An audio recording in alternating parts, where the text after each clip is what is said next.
innovation, integration, industry-based learning, inspiration. This is the division of Panabo City, the forefront of eradicating illiteracy.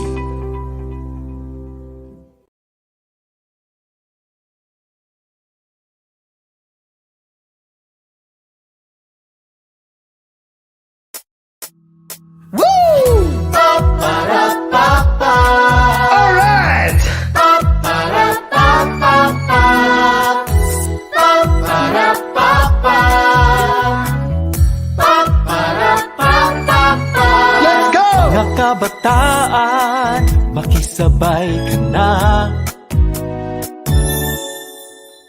Kahit may pandemya, huwag madismaya. Dahil ang solusyo'y nakabang na, sabay tayong matuto at magsaya. Ikaw at ako, sabay switch on na. Tara na't matuto na in 3, 2, 1, let's go! TV, TV, TV, ARALAN! TV, TV, TV, Kasiyahan! TV, TV, TV, kaalaman! Halina sumama sa bagong paaralan! Pa-para, pa-pa, pa-para, pa-pa-pa. Sariling galing ay paiitingin.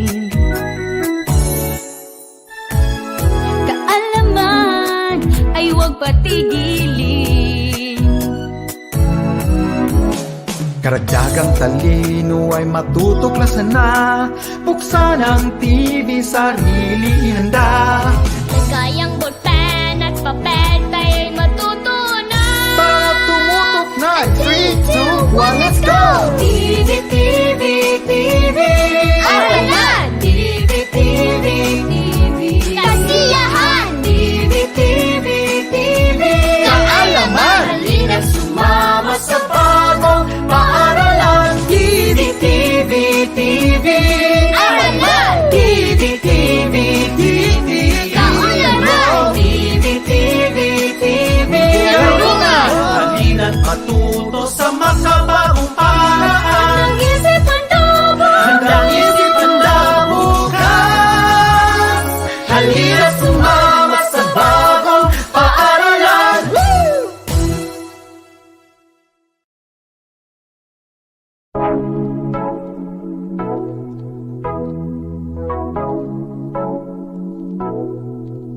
responding to the challenge nowadays, embracing the new normal situations. The Visayas Central Elementary School is ready to air lessons for your modules. Oh, laging handa, tutulungan ka, kaya huwag kang mag-alala. Kahit ito'y kakaiba sa nakasanayan na, tumutok na at makinig nang masanay ka pa. Sa pagsagot ng module mo, di ka nag-iisa. Responding to the challenge nowadays, embracing the new normal teaching ways. The Visayas Central Elementary School is ready to air lessons for your modules. Oh, na na na na na na na na hey, na na na na na na na na hey, na na na na na na na na hey. AM radio for a good start. You are now listening to New Visayas on Air 99.0 AM radio for a good start.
Paminog ka sumanaman migtopul to langit, woy migtumpi to tanok kasublan maroson no kunog kailingan. Kamigbalin tutuan noy, no sob-sob to kanamin gaynawa, woy migpunan to kanamin umul tumulo na anon na, no migpogpono sa init ampaw to ingod. Sa ini kay kunto manaman amoy no ritibulsan to langit og sampit tumaroson nun ngaran na, dumat to kay kon mo panisingan na, kakalayag tahon liyag karang panayangan na, pamulingan mandalingan, woy tumo dumapad sublapad erit habikala no migbahayan no to katongoda topog nongnong topog pataha oyog patanod-tanod kanami tumatolos nun tularo no nakabaglit get ampot kawayhana oyaw kaasolom duok ko pianan na, woy katubungan na, magbabayo sa ini kako din tugtubaro na, igbohoy kuro di koy ko ka magbabayon mamintoran manama no olog nogdayrayon.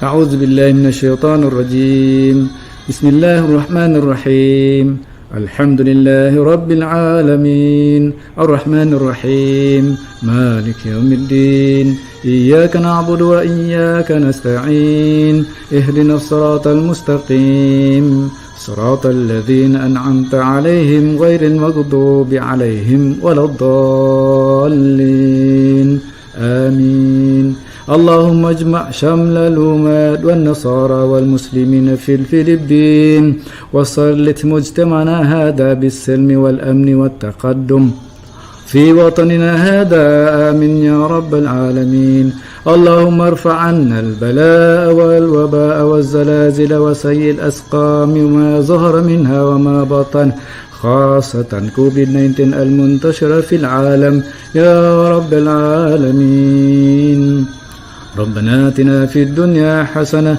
وفي الآخرة حسنة وقنا عذاب النار وصل اللهم على سيدنا محمد وعلى آله وصحبه وسلم آمين يا رب العالمين.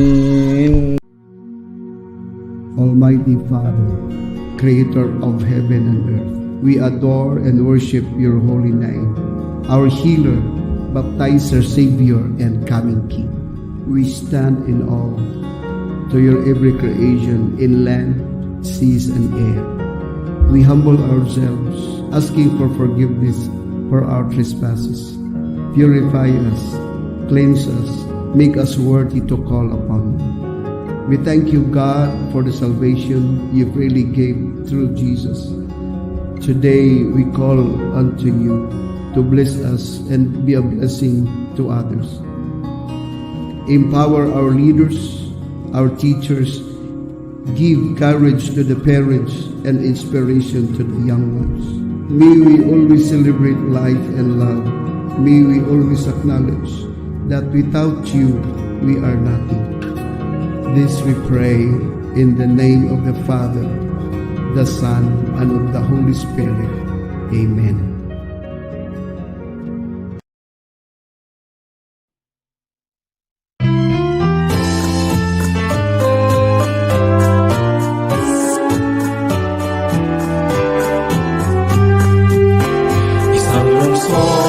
Isang layunin, edukasyong may kalidad ay makakamit, kalinangan ay paigtingin, pagiging positibo ay pananawigin, isang diwa, isa sa gawa, para sa ikabubuti ng kapwa, naniniwala na pagmamahal sa bayan ay solusyon sa kinabukasan.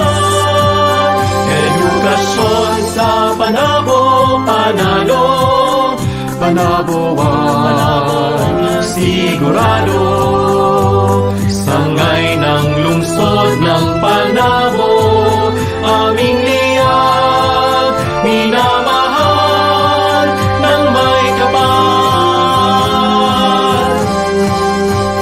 Bayan ay labis na mamahalin, pantay-pantay na pagtingin, ibabahagi ang katotohanan.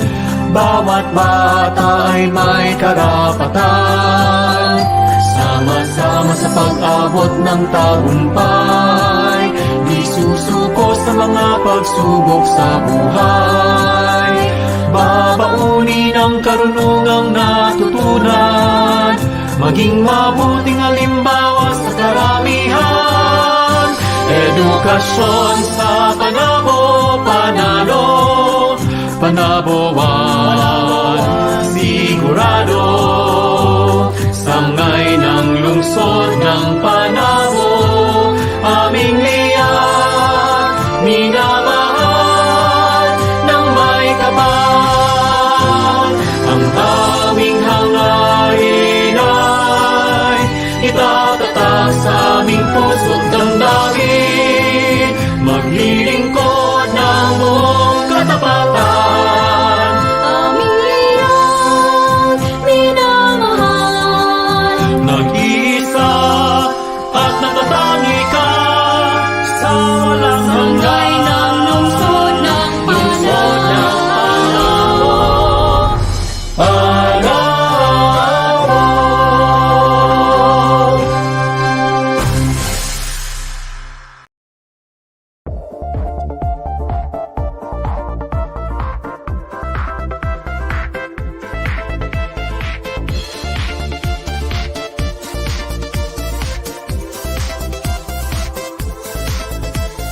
Gising sa umaga, mundo'y naging iba. Si COVID-19, bigla lang dumating. Tayo ay lockdown at home quarantine.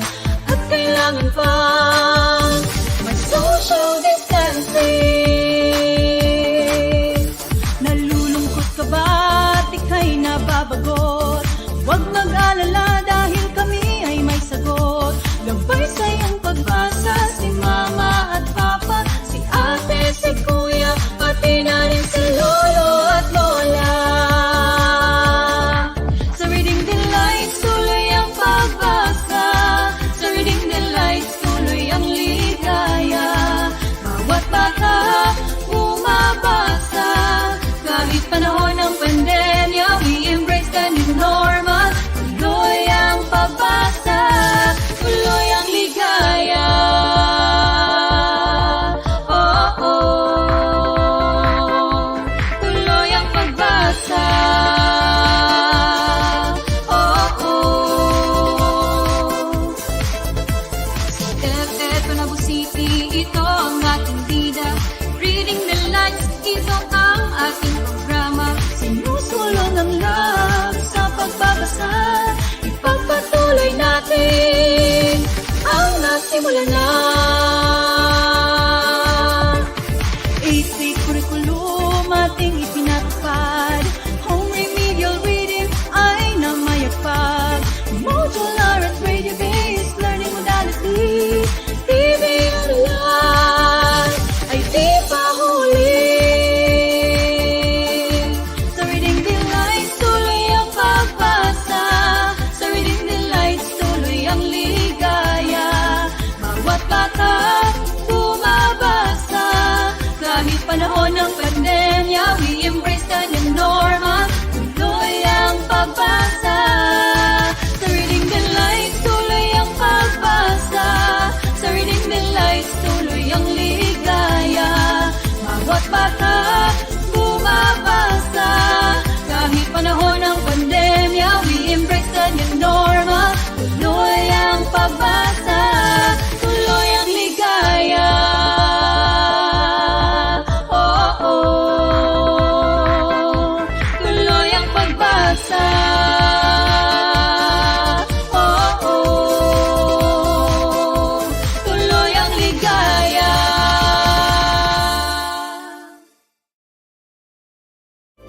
Innovation, integration, industry-based learning, inspiration. This is the division of Panabo City, the forefront of eradicating illiteracy. Isang napakagandang araw na naman po ang ibinigay sa atin ng Panginoon. Yes po, it's Friday at basta Friday, it's Reading Day. This is Teacher Aya from Panabo City National High School and welcome to another episode po ng Unlimited Stories for Reading Delights. Magandang umaga po sa ating lahat, most especially po sa aming DepEd officials with our Schools Division Superintendent, Dr. Renante A. Solitario, with our ASDS Ma'am Fabigay L. Refamonte, with our two chiefs, we have Chief Januario Iyamota, Chief Eileen Aninuevo. Magandang umaga rin po sa aming mga education program supervisors, most especially sa aming Division Reading Focal Person EPS in English, Dr. Maria Perpetua Angelita G. Suelto. Good morning po, ma'am. Sa aming Education Program Supervisor in Filipino, Ma'am L.D. Cris B. Calzadora, and to our EPS in MTB MLE, Ma'am Dijuani Aguilar. And syempre po sa ating mga PSDS. Syempre, isang magandang buhay din po para sa ating mga cute na mga chikitings na nanunood at excited na for today's episode. Magandang umaga rin po sa mga supportive na mga magulang, mga parents at mga kapwa ko po guro. Okay, we are streaming simultaneously live po on DepEd Panabo City Facebook page and YouTube channel, Panabo City Division Reading Delights FB page, and on Panabo Satellite Cable Channel 1. Good morning nga po pala kina Sir James and Ma'am Alexandra Chu. And live din po tayong napapakinggan sa New Visayas AM Radio 99.0 FM. Ngayong araw, another set of amazing stories and of course with amazing storytellers ang inyong matutunghayan. Kaya naman just sit, relax, and enjoy our episode for today. At syempre, wag na nating patagalin pa. Let us welcome our first storyteller, which is actually from... Okay. Ang ating pong first storyteller ay 4K23 MTB. Siya po ay nanggaling sa Salvacion Elementary School with their school head Ma'am Jewel C. Pacania. Ang kanila pong school reading program ay Let's Go Reading Program. Ang kanyang kwento pong babasahin sa atin ngayong araw ay Ang Barumbadong Bus. Ito po ay sinulat at gidibuho ni Rene O. Villanueva o gikuluran ni Joan Berber. Bueno, unsa kahanga itong makatuna ni ini nga storya? Well, let us welcome on screen Ma'am Elizabeth C. Acas. Innovation, integration, industry-based learning, inspiration. This is the Division of Panabo City, the forefront of eradicating illiteracy.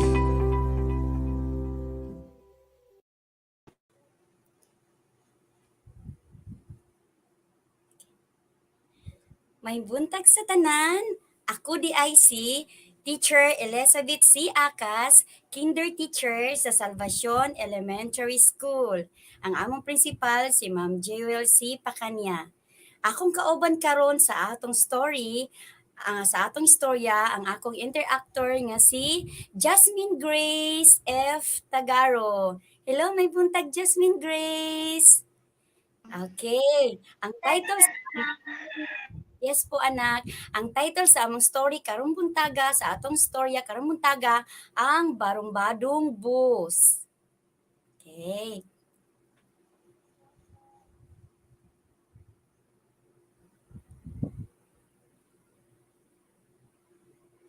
Mga pulo nga angay atong hinumduman karong buntaba mga bata. Ang una, ang barumbado, pagsaway o badlungon. Ikaduha, kaskasero o pangahas. Ang ikatulo, buga o uga. Ang ikaupat, gipanumbaling, gipansin. Ang ikalima, respeto o pagtahod.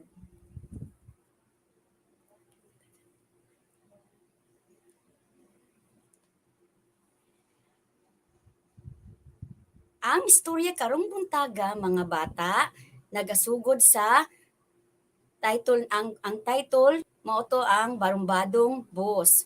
Nagsulti ang boss nga ang pangalan nga si Cass. Ang sulti niya, "Ako ang hari sa karsada," ingon niya. Hadlok ang tanang jeep ug kotse sa iya. "Sa dalan ako ang tinuod nga bida," ingon niya. Walay gikahadlukan si Cass. Dili siya mahadlok sa jeep o sa kotse. Dili pud siya mahadlok sa taxi. Maski sa pulis o sa pasahero, dili pud mahadlok si Cass. Base sa atong istorya karong buntagang mga bata, naipangutana si teacher. Kinsa ang hari sa karsada? Pangutan-on nato ang atong mga viewers, ang mga bata ug ato pong pangutanon si Jasmine Grace. Sa letrang A, mapili ang tubag, si Cass ang barumbadong bus. Sa letrang B, ang pulis. Sa letrang C, ang jeep. Unsa ka ang saktong tubag? Comment sa ubos mga bata sa litrang inyong napili sa saktong tubag mga bata. O si Jasmine Grace pud mo pili sad. Ang saktong tubag mga bata, bi, tanaw nato bis na si Chini Galardo Ladja ang iyahang tubag letter A, letrang A. Naapod si Mitch Palya, letrang A pod. Oh, daghan kayo nag-comment mga bata. Oh, daghan kayong salamat mga bata sa pag-type sa inyong mga saktong tubag kung unsa nga letra. Karon, pangutanon pud nato si Jasmine Grace B. Unsa man Jasmine Grace ang imuhang saktong tubag nga napili? Unsa nga letra anak B? Letrang A po, teacher.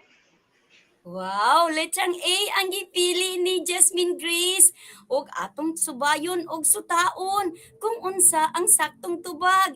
Yay! Ang hustong tubag kay letrang A. Si Cass ang barubadong bus. Good job, very good. Sakto ang tubag ni Jasmine Grace. Ug daghan pud kaayo og nakakuha og saktong tubag. Si Mitch Planetero, naapod si Imelda Malinaw, naapod si daghan kaayo di ari ang si Jelen Gaze Ulia, letrang A pod. Daghan kaayo mga nag-comment og sakto nga tubag. Maayo kaayo og daghang salamat. Og padayon kita mga anak. Okay. Kusog kaayo mo padagan si Cass. Maong hadlok kaayo ang mga pasahero. Para! Ingon nila. Apan, muhunong lang si Cass kung asa og kanusan niya gusto. Pag naog sa mga pasahero, nervyos na kaayo sila. Hinay lang sa padagan, ingon nila kay Cass.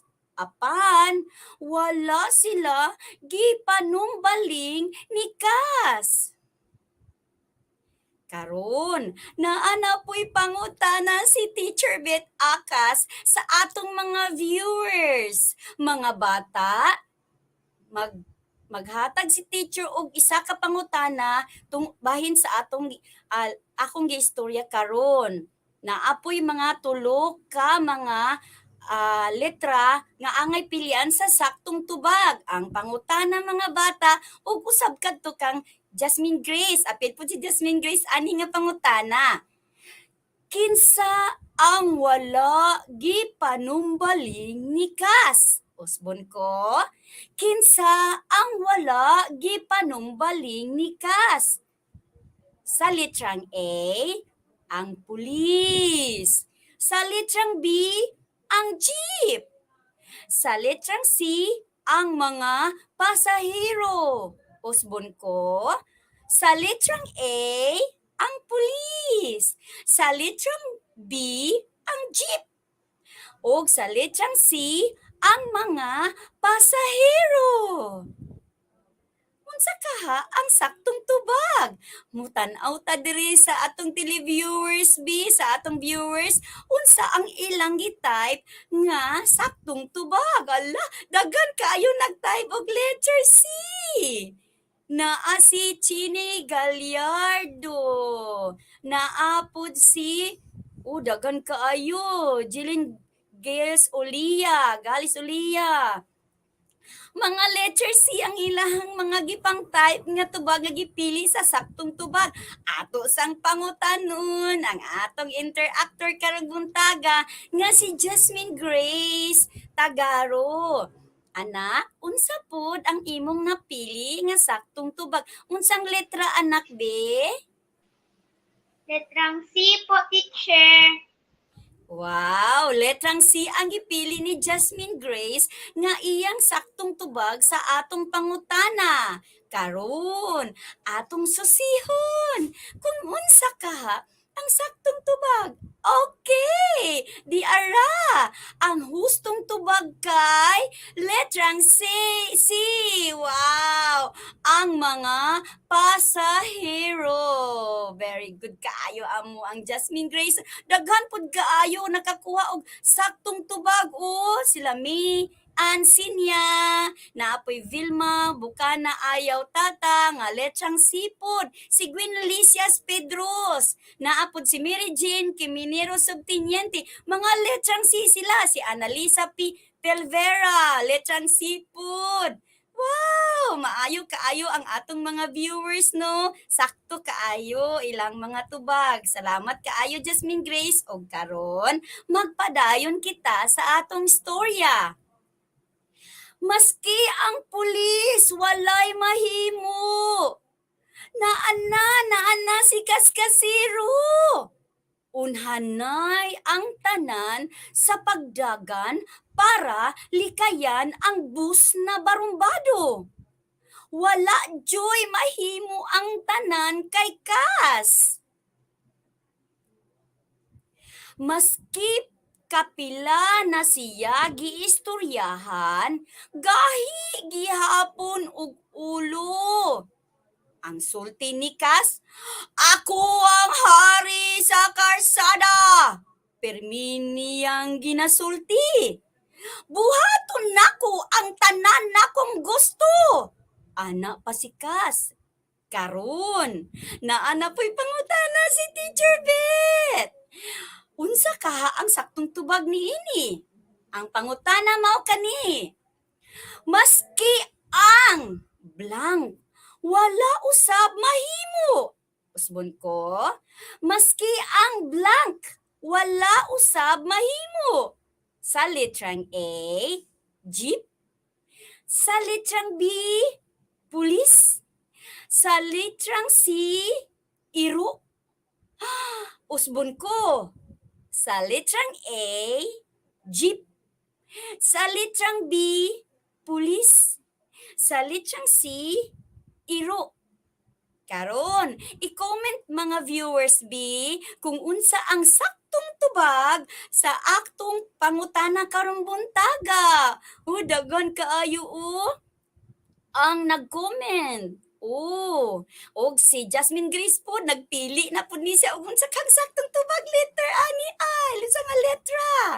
Tan-aw na to kinsa, naa si Juris J.G. De Vero, letrang B yang gipili. Naa pa jud si Ray. Naa pa gid si Sheila Alcacid, letter B. Si Ray Georgette Abarquez, letrang B daw. Si Chine Gallardo Ladja, litrang B po. Daghan kaayo taog mga viewers karon. Daghan king salamat sa inyo ha. O karon mangutanan ako kang Jasmine Grace. Anak, unsa nga letra ang imong gipili nga saktong tubag sa atong pangutana?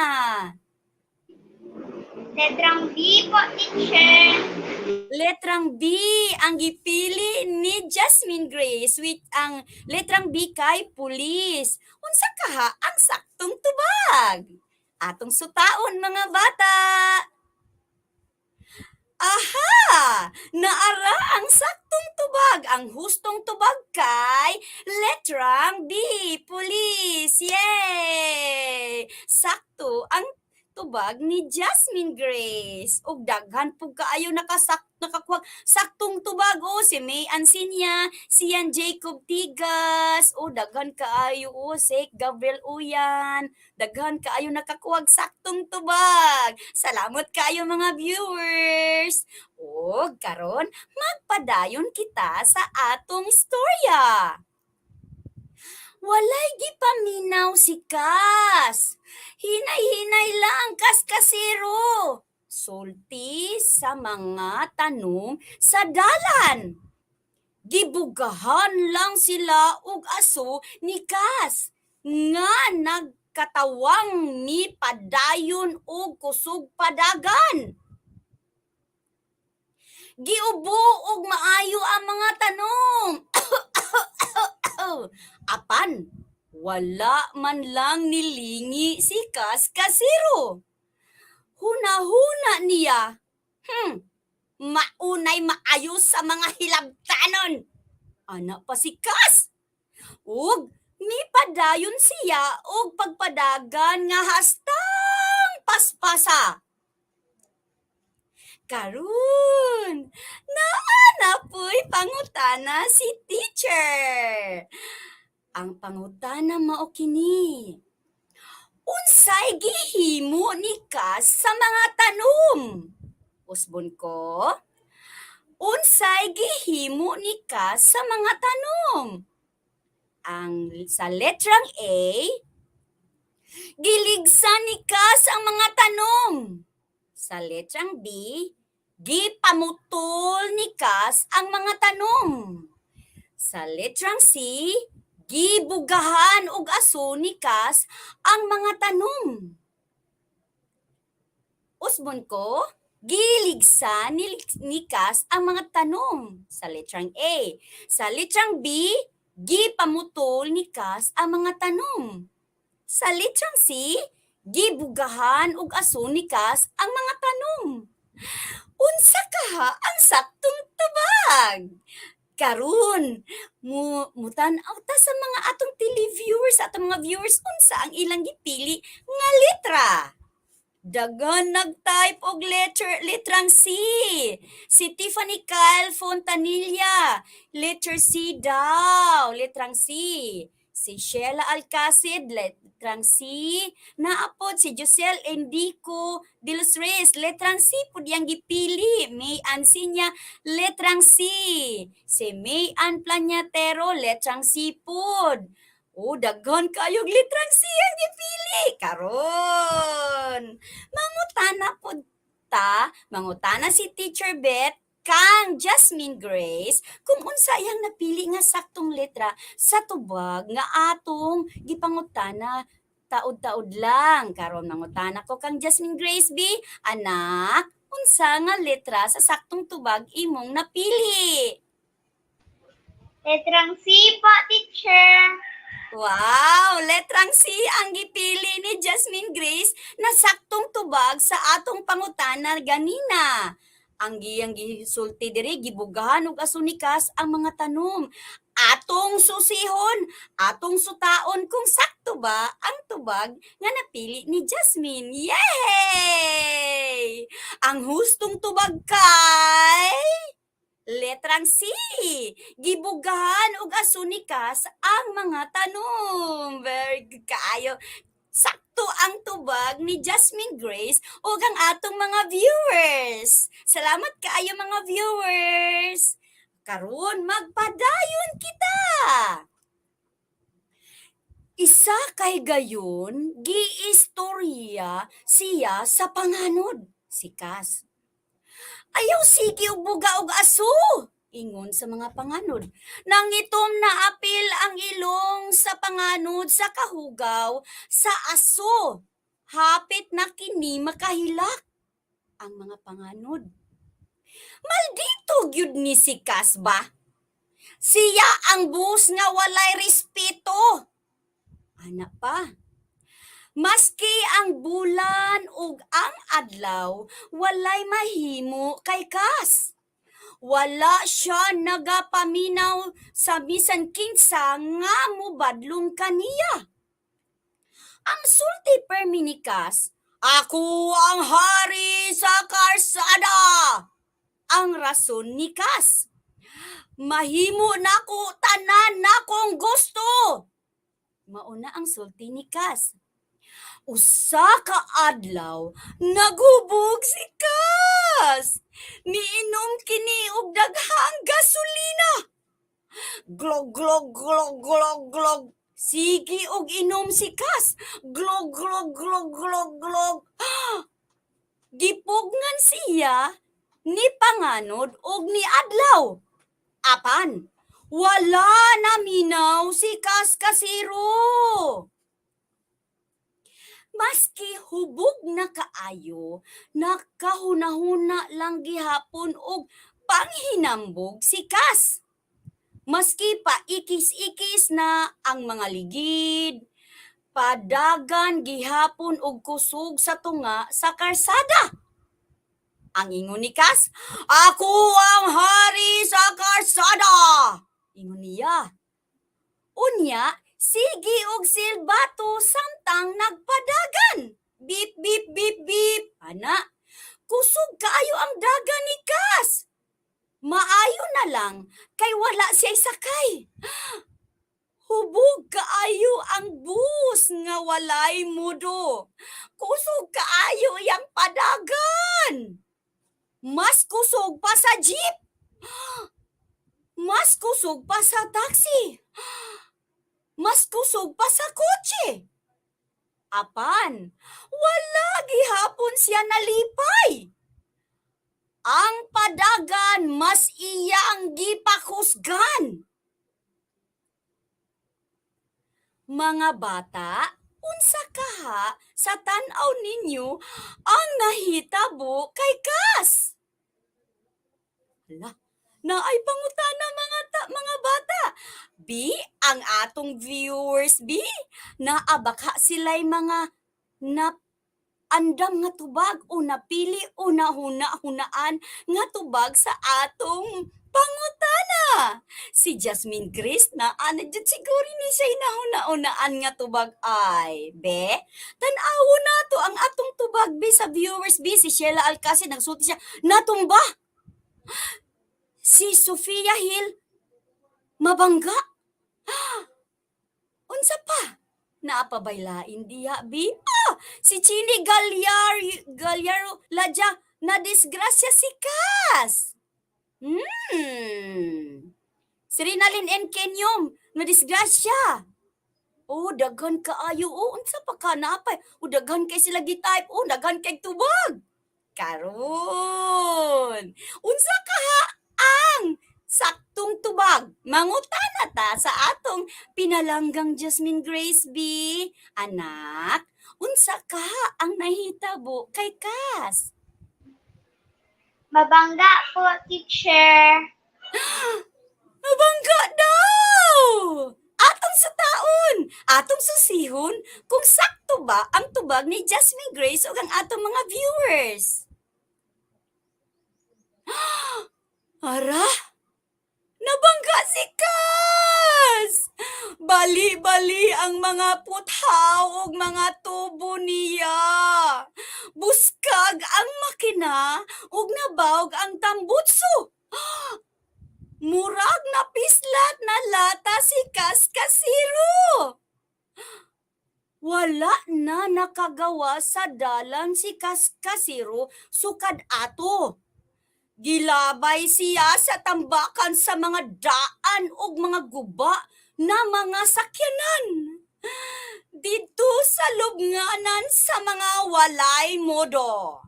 Og dili na makapanghambog si Kas ang bus na Kas Kasiro.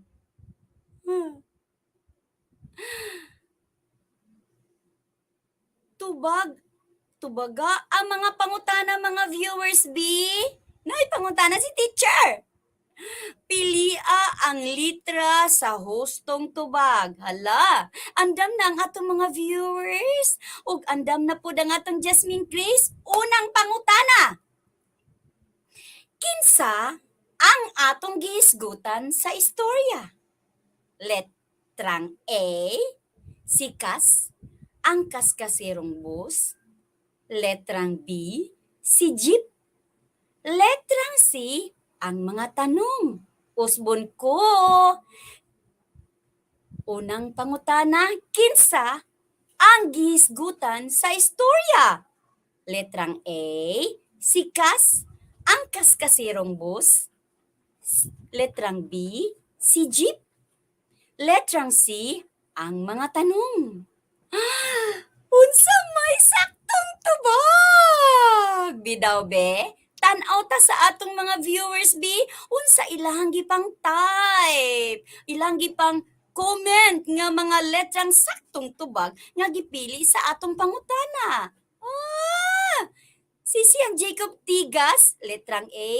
Naapod si Mitch Planyatero, letrang A pod. Yuhan Buligao, letrang A. Si Alicia Kate Romero Bigonia, letrang A. Si Cheryl May Patrice, letrang A. Daghan kay puro letrang A kasagaran ng ilang gipang type. Mangutan ako sa ato ang pinalonggang Jasmine Grace. Unsa ang imong napiling tubag, anak? Letrang A po, teacher. Letrang A daw, ingon ni Jasmine Grace. Atong susihon, atong sutaon kung sakto ba ang napili nga tubag ni Jasmine Grace. Jan, jan, jan. Ay! Yay! Ang hustong tubag kay letrang A. Sikas ang kaskasirong bus. Daghan kaayo nakasakog sakong tubag po sa atong mga viewers. Salamat mga viewers. Salamat po Jasmine Grace. Og naapay ikaduhang pangutana mga bata. Ikaduhang pangutana mao kini. Kinsa man ang hapit na makahilak tungod sa kahugaw sa aso nga gibuga ni Kas? Usbon ko. Kinsa man ang hapit na makahilak sa kahugaw sa aso nga gibuga ni Kas? Sa letrang A, ang jeep. Sa letrang B, ang mga panganod. Sa letrang C, ang mga pasahero. Usmon ko. Sa letrang A, ang jeep. Sa letrang B, ang mga panganod. Sa letrang C, ang mga pasahero. Unsa ka ha ang saktong tubag? Tanaw ta sa mga viewers, B. Daghan kayo nag-type og letrang B. Si Mitch Planyatero, letrang B iyaha. Sofia Hill, letrang B. Si Yuan Buligaw, letrang B. Daghan kay si Jusel Indico de los Reyes, letrang B pod. Mirasol, letrang B. Daghan kayo. Very good kay atong televiewers. Abdi kay sila mo type sa letrang B. Karon, mangutana ta sa ato ang Jasmine Grace. Unsa iyang napili nga letra sa saktong tubag? Jasmine Grace, unsa man anak be ang imong napili? Letrang B po, teacher. Wow! Letrang B daw ang napili ni Jasmine Grace na saktong tubag sa atong pangutana't ganina. Atong susihon, atong sutaon, kung unsa kaha ang saktong tubag. Wow! Ang saktong tubag kay letrang B. Yay! Sakto ang tubag ni Jasmine Grace, ang mga panganod. Ug daghan kayo ang nakakuha pud og saktong tubag. Tiffany Kale Fontanilla, letra B po teacher. Analisa Pilbira, letrang B. Genevieve Linugaw, letrang B po. Wow! Maayo kaayo ang mga tubag nila. Sakto? Okay, padayon ta, mga bata. Naay katulong pangutana. Kinsa ang mga ginervyos tungod sa kakusog sa pagpadaga ni Kas? Usbon ko. Kinsa ang mga ginervyos tungod sa kakusog sa pagpadaga ni Kas? Letrang A, ang pulis. Letrang B, ang mga pasahero. Sa letrang C, ang mga tanong. Usbon ko. Sa letrang A, ang pulis. Sa letrang B, ang mga pasahero. Sa letrang C, ang mga tanong. Mga viewers, tanaw na to kung unsa ilahang gipili nga letra sa saktong tubag. Comment sa ubos mga viewers. Unsa si Yuhan Buligaw, letrang B iyaha. Si Chini Galario, letrang B. Naapod si Panganuro Nits, letrang B. Kadaghan si Mitch Pero letrang B po diyaha. Si Sofia Hill, letrang B. Dagan kaayo. John Joel Licias Pedros, letrang B. Cheryl May Patris, letrang B po. Jonah May Ranaco Adlawan, letrang B. Kadaghan. Si Gian Ratonel, letrang B. Oy, salamat kaayo sa mga viewers nato nga abti kaayo naka-comment silang gipili nga litra sa saktong tubag. Karon, mangutanan na pod si teacher kung unsa ang napili sa atong pinalanggang Jasmine Grace. Unsa nga letra ang napili nimo anak, B? Letrang B po, teacher. Oh, letrang B daw ang mga pasahero. Atong sutaon na sad og atong susihon kung sakto ba ang tubag nga napili ni Jasmine Grace ug ang atong mga viewers. Jan, jan, jan! Yay! Ang hastong tubag kay letrang B, ang mga pasahero. Yay! Daghan kaayo og nakakuha og saktong tubag. Tama pod ang gitubag ni Jasmine Grace. Okay. Daghang kayong salamat. Og naapay ikaupat nga pangutana. Unsay nahitabo kay Kas? Oh. Usbon ko ang pangutana. Unsay nahitabo kay Kas? Sa unang letra, sa letrang A, nalipong. Sa letrang B, natulog. Sa letrang C, nabangga. Ug nabali-bali ang mga bakal ug tubo. Usbon ko. Sa letrang A, nalipong. Sa letrang B, natulog. Sa letrang C, nabangga. Ug nabali-bali ang mga bakal ug tubo. Unsa ka ang saktong tubag? Mga viewers. Type sa ubos B, unsa inyong napili nga letra sa saktong tubag sa akong pangutana. Si Gwen Licias Pedros, letrang C. Si Cheryl May Patris, letrang C. Si Yuan Buligaw, letrang C. Naapa si Gian A. Ratonel, letrang C. Mitch Tero, letrang C. Na si Tiffany Cal Fontanilla, letrang C. Dagan kayo nag-type og letrang C. Mangutana ko sa ato ang Jasmine Grace B. Anak, unsa ang imong napili nga letra sa saktong tubag nga sa atong pangutana? Letrang C po, teacher. Letrang C daw, ingon ni Jasmine Grace. Ug maupod ang gipang type nga letra sa atong viewers. Karon, ato na pong susihon ug subayon kung unsay saktong tubag sa atong pangutana. Daw be? Ang hangustong tubag kay Jan, letrang C. Nabangga ug nabali-bali ang bakal ug tubo ni Cass. Oh my. Sakto ang tubag ni Jasmine Grace ug ang atong mga televiewers. Si Renz Marinduki, litrang sipo diha. Sakto ang mga tubag sa atong televiewers o ang atong Jasmine Grace. Daghan kay salamat sa inyong nag-participate sa mga tubag ha. Wow, daghan kayo letter C ni Sian Jacob Tigas. Okay, padayon ta mga bata. Naapay ikalima nga pangutana. Asa naman makit-an si Cass? Usbon ko. Asa naman karon makit-an si Cass? Sa letrang A, sa karsada.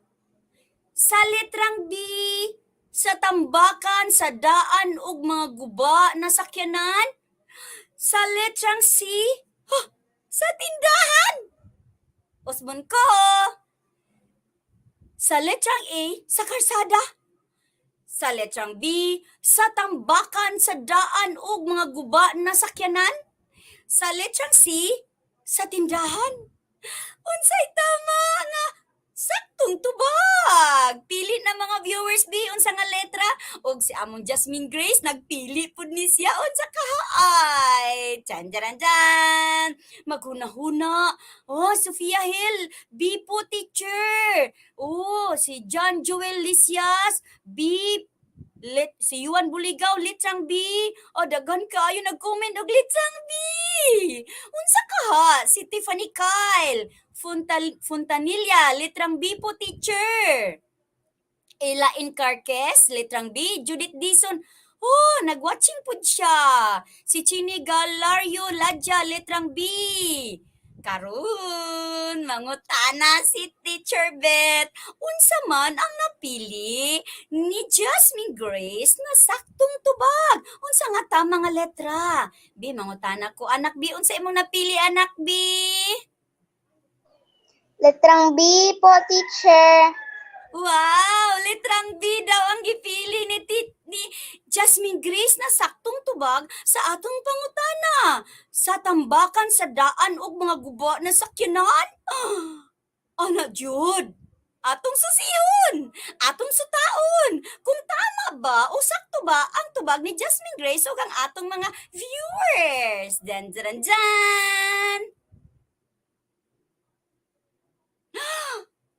Ang hustong tubag kay letrang B. Sa tambakan, sa daan ug mga guba na sakyanan. Mauang saktong tubag. Oh. Karon mga bata, unsa naman ang nahitabo? Magpadayon kita. Naay pangutana si teacher. Unsa ang pagtulunan o moral lesson nga nakuha sa atong istorya karong buntaga?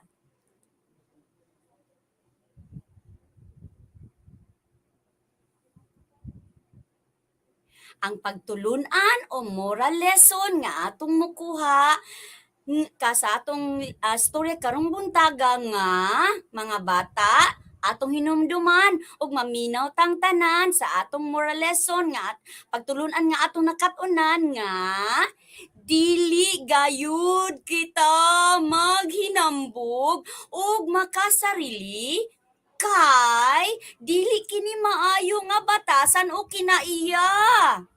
Importante gayud mga bata nga mahimong matinahuron sa pagbati sa uban. Sama sa makita nato sa Book of Ephesians chapter 6 verses 1 and 2 sa libro sa Episo, Kapitulo 6, versikulo 1 ug 2 nga nagasulti didto mga bata nga angay natong respetuon ang atong ginikanan ug maski pa ni ana miski pa og kanang girespeto nato ang atong ginikanan, ato usab respeton ang atong isig katawo sa ilang mga gipangbati. Dili nato na siya ibaliwala mga bata. Atong respeto na atong ginikanan, atong mamagpapasulod sa atong panimalay ug tanan nga member sa pamilya, ug usab respetuon pud kinahanglan pud matinahuron pud kita mga bata sa atong silingan ug sa uban pang tawo nga nakapalibot kanato. Ana siya mga bata, dili lang kay ang atong kaugalingon atong gihunahuna, ato usab hunahon ang gipambati sa atong isig katawo. Nasabtan ba mga bata? Mao kana siya ang atong moral lesson. Karon mga bata, atong magpadayon kita. Daghang salamat sa iyong paglantaw o pagpaminaw o partisipasyon, pero usa ko magtapos sa akong istorya na ako'y mga angay pasalamatan mga bata ha, mga viewers.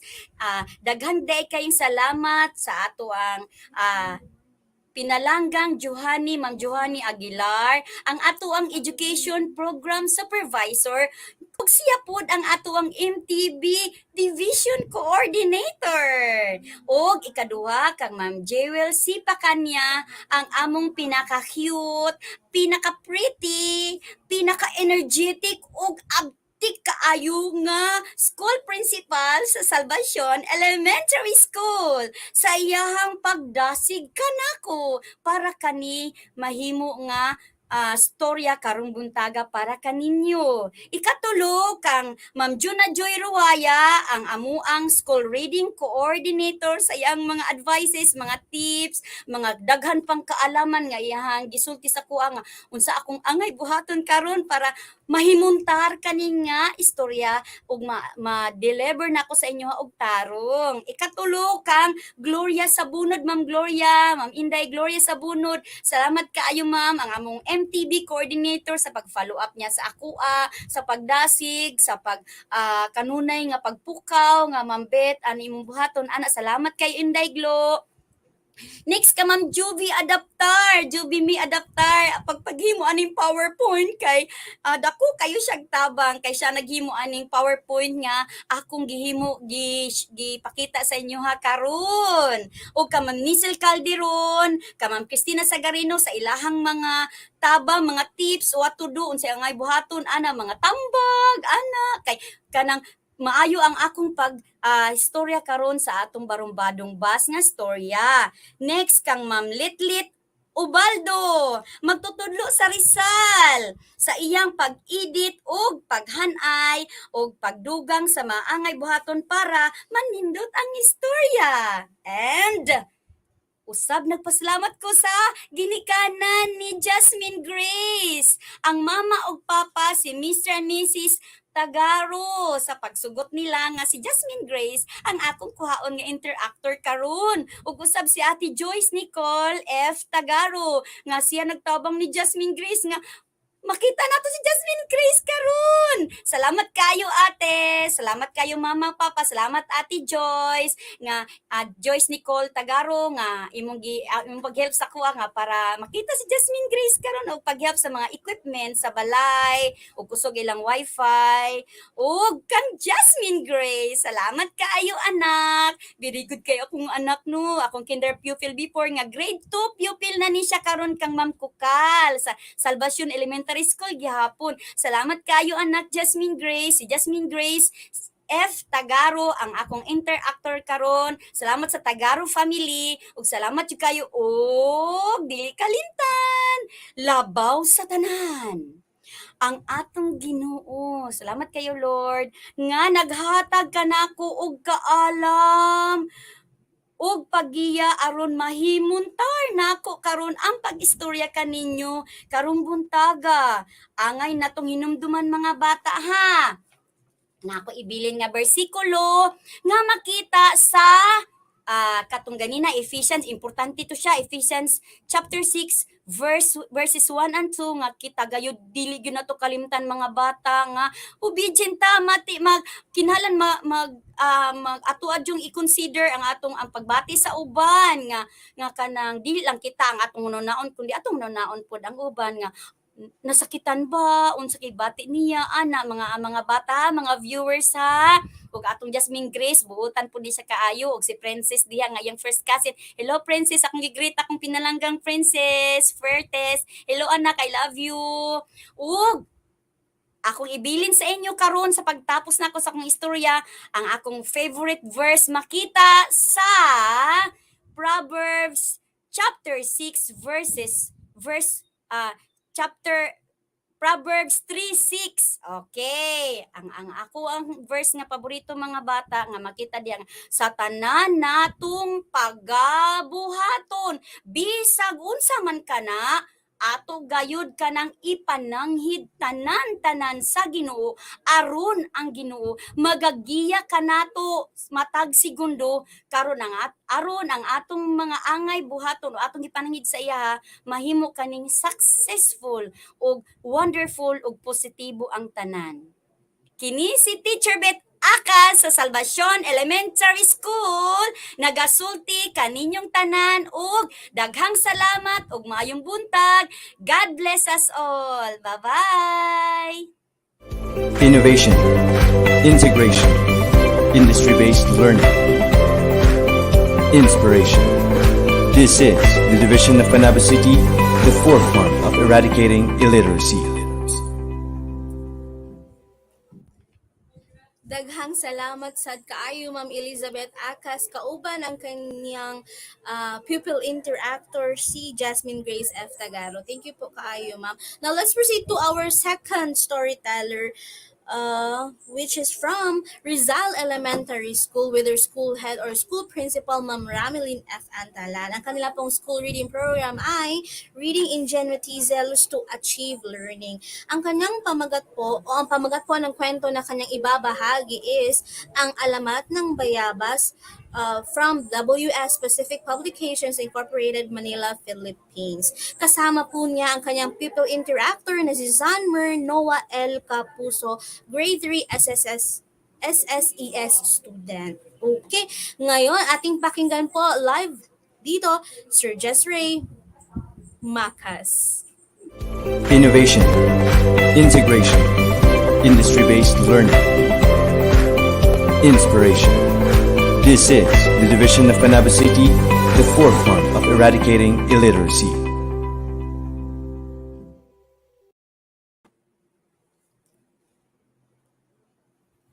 Ayan, isang masaya at magandang umaga po sa ating lahat. Ako po si Ginoong Jesseray Macas, guro ng Paaralang Elementarya ng Rizal. At ako po ang inyong gurong tagapagsalaysay ngayong araw sa Filipino.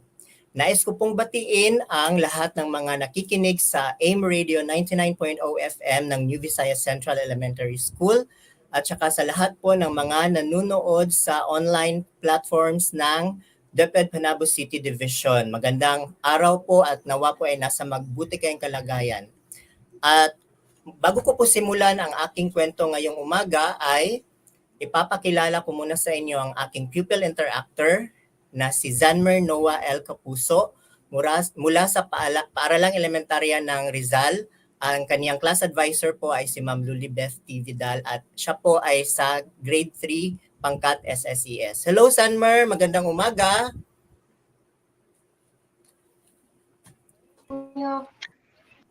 Kumusta ka ngayon Zanmer?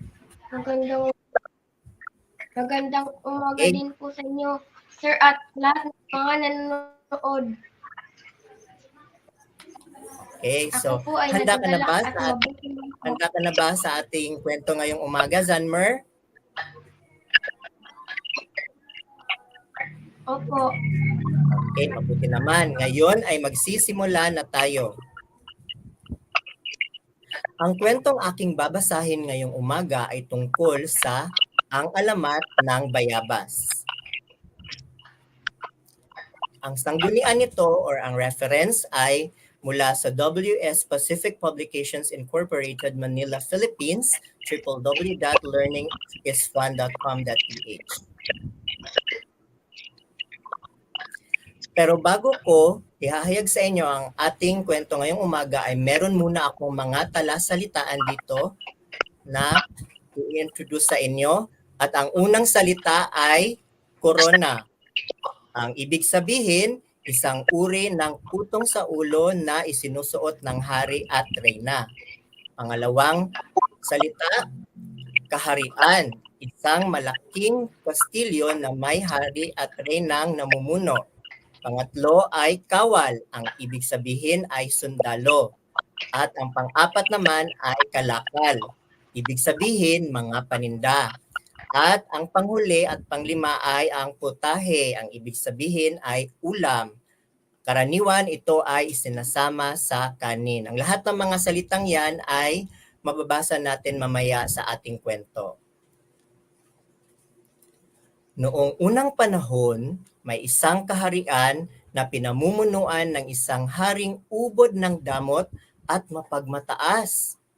Ang haring ito ay si Haring Barabas. Palaging suot ni Haring Barabas ang kaniyang korona dahil simbolo ito ng kaniyang kapangyarihan at pagiging mataas sa lahat. Si Haring Barabas ay mahilig kumain. Palagi siyang nagpapaluto sa kanyang mga alipin ng mga masarap at labis-labis na pagkain. Inuubos niya itong lahat mag-isa at pagkatapos, siya ay natutulog suot ang kaniyang korona. Lubhang kinatatakutan si Haring Barabas ng kaniyang mga nasasakupan dahil sa kaniyang kalupitan.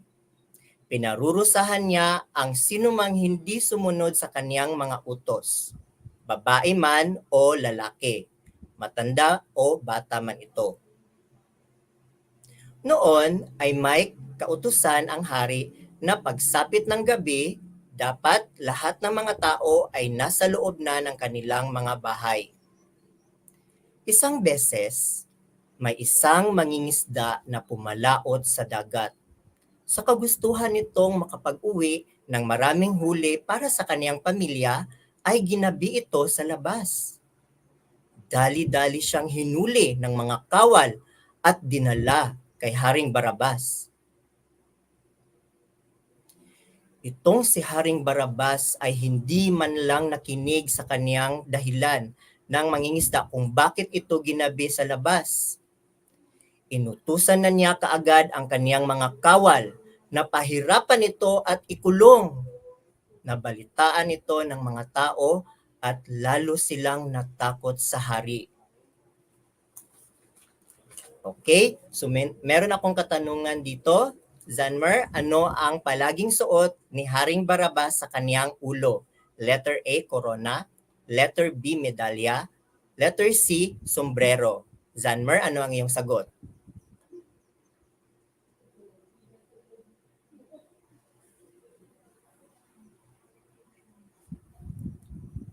Zanmer? Ang tamang sagot po ay litrang A, corona. Okay, so ang sagot ni Zanmer ay letter A, corona. Tingnan din natin ang mga sagot ng ating mga audiences or viewers. Ang sagot ni Ray Georgette Abarquez, letter A. Ariane Coldades, letter A. Joanna May Ranoco, letter A. Yuan Boligao, letter A. Okay, halos lahat ay letter A at saka kay Eliza Begonia din, letter A. Okay, tingnan natin kung tama ba ang sagot ni Zanmer at ang sagot ng ating mga viewers. Ang sagot din ni Mila Condes ay letter A. Okay, ang tamang sagot ay letter A. Napakahusay mo, bata. Ang kaharian ay nakaranas ng matinding kahirapan. Hindi naging maganda ang ani ng palay ng mga magsasaka. Okay, Zanmer, ipagpatuloy mo ang ating kwento.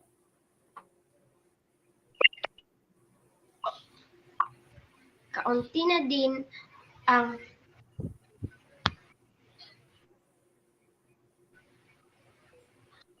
ang nahuhuling isda ng mga mangingisda, maging ang benta ng kalakal ay humina. Dahil dito, pinag-utos ni Haring Barabas na ang lahat ay kailangang magtipid.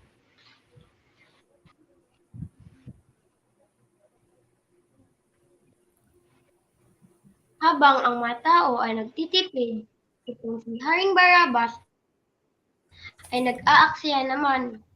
Parang may handaan sa palasyo. Sa dami ng putay na pinaluto nito, lahat ng hindi niya naisip ipamahagi sa iba. Bagkus, hinayaan na lamang niya itong mabulok. Okay, maraming salamat, Sanmer. Lalong tumindi ang kahirapang nararanasan ng mga tao. Hindi sapat ang kinikita nila araw-araw para sa kanilang pangangailangan. Hindi lingid sa kaalaman nila ang magarbong handaan sa palasyo. Kaya't nagdesisyon silang lumapit sa hari. Haring Barabas, maaari po sana'y tulungan ninyo kami. Hindi na po sapat ang aming pagkain. Pagsusumamo ng mga tao. May naglakas loob ding banggitin ang ginagawang pag-aaksaya ng hari. Aba, anong gusto ninyo? Bigyan ko kayo ng pagkain? Ang galing naman ninyo. Kayo ba ang hari? Kung kailangan ninyong kumain ng isang beses sa isang araw, ay gawin ninyo. Galit na wika ng hari. Wala nang nagawa pa ang mga tao kundi umuwing bigo. Okay, ang ating susunod na katanungan. Zanmer, maaari mo bang basahin? Sinunod ba ni Haring Barabas ang kanyang utos na dapat magtipid sa pagkain? Litrang A, opo. Litrang B, hindi po. Litrang C, hindi ko po tiyak. Okay, Ang ano ang tamang iyong sagot sagot, po Zanmer? ay litrang B. Ang tamang sagot po ay litrang B, hindi po. Okay, ang sagot ni Zanmer ay letrang B. Tingnan natin kung ano ang sagot ng ating mga audiences. Zeki Gabriel Oyan, letter B. Sofia Hill, letter B. Yuan Boligaw, letter B. Leonard Stefano, letter B. Sheila Alcacid, letter B. Ray Georgette Abarquez, letter B. Almost letter B lahat. Halos letter B lahat ang sagot ng ating mga live audiences. Okay, so tingnan natin kung ano ang tamang sagot. Ang tamang sagot ay letter B. Hindi po. Napakahusay mo, bata. Napakahusay ng ating mga virtual audience at saka si Sanmer. Magaling. Okay, tayo magpatuloy. Isang araw, namasyal sa hardin ng palasyo si Haring Barabas. Tulad ng dati, suot nito ang kaniyang korona at nakataas noo habang naglalakad. Tuwang-tuwa siya sapagkat lahat ng taong nakakakita sa kanya ay yumuyuko. Pakiramdam niya ay ang taas-taas niya sa paningin ng mga ito. Ngunit ang hindi niya alam ay kinamumuhian siya ng mga ito dahil sa pagiging malupit niya at maaksaya sa pagkain.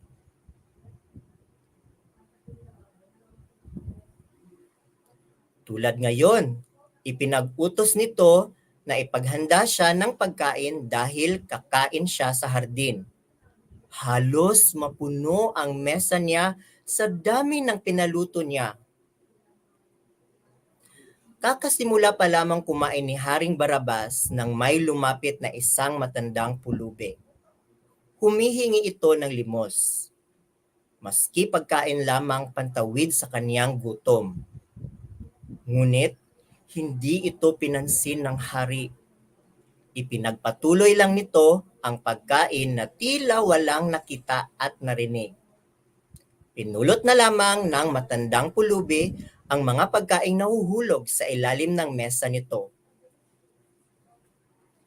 Dahil naamoy ng hari na mabaho ang pulubi, nawalan ito ng ganang kumain. Sinigawan niya ang matandang pulubi at ipinagtabuyan na parang hayop. Dahil dito, nagalit ang matandang pulubi. Dahil sa iyong kasakiman, bibigyan kita ng leksyon na hindi mo makakalimutan. Galit na wika ng matandang pulubi kay Haring Barabas.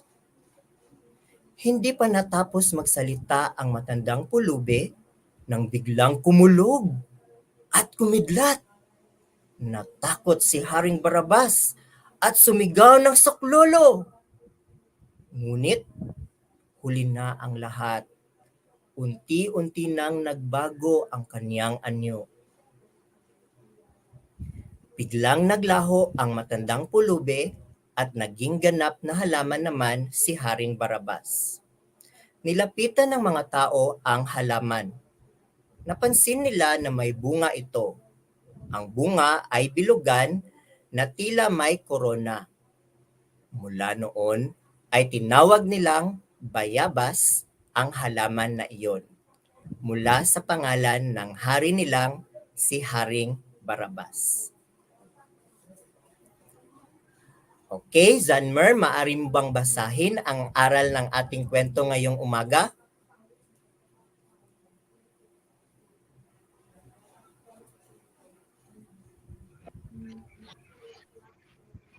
Ang aral po ng kwento ay huwag maging sakim at madamot sapagkat wala itong mabuting maidudulot. Sikapin mong tumulong sa mga nangangailangan. Huwag maging malupit sa kapwa. Maging mabuti ang ating pakikitungo sa iba upang hindi tayo kainitan. Okay, maraming salamat, Sanmer. Mga bata ha, huwag maging sakim at madamot at huwag din maging malupit sa ating kapwa dahil hindi natin alam na sa panahon na tayo ay mangangailangan, kakailanganin din natin ang tulong ng ating kapwa. Kaya huwag po tayong maging sakim, madamot at maging malupit sa kanila.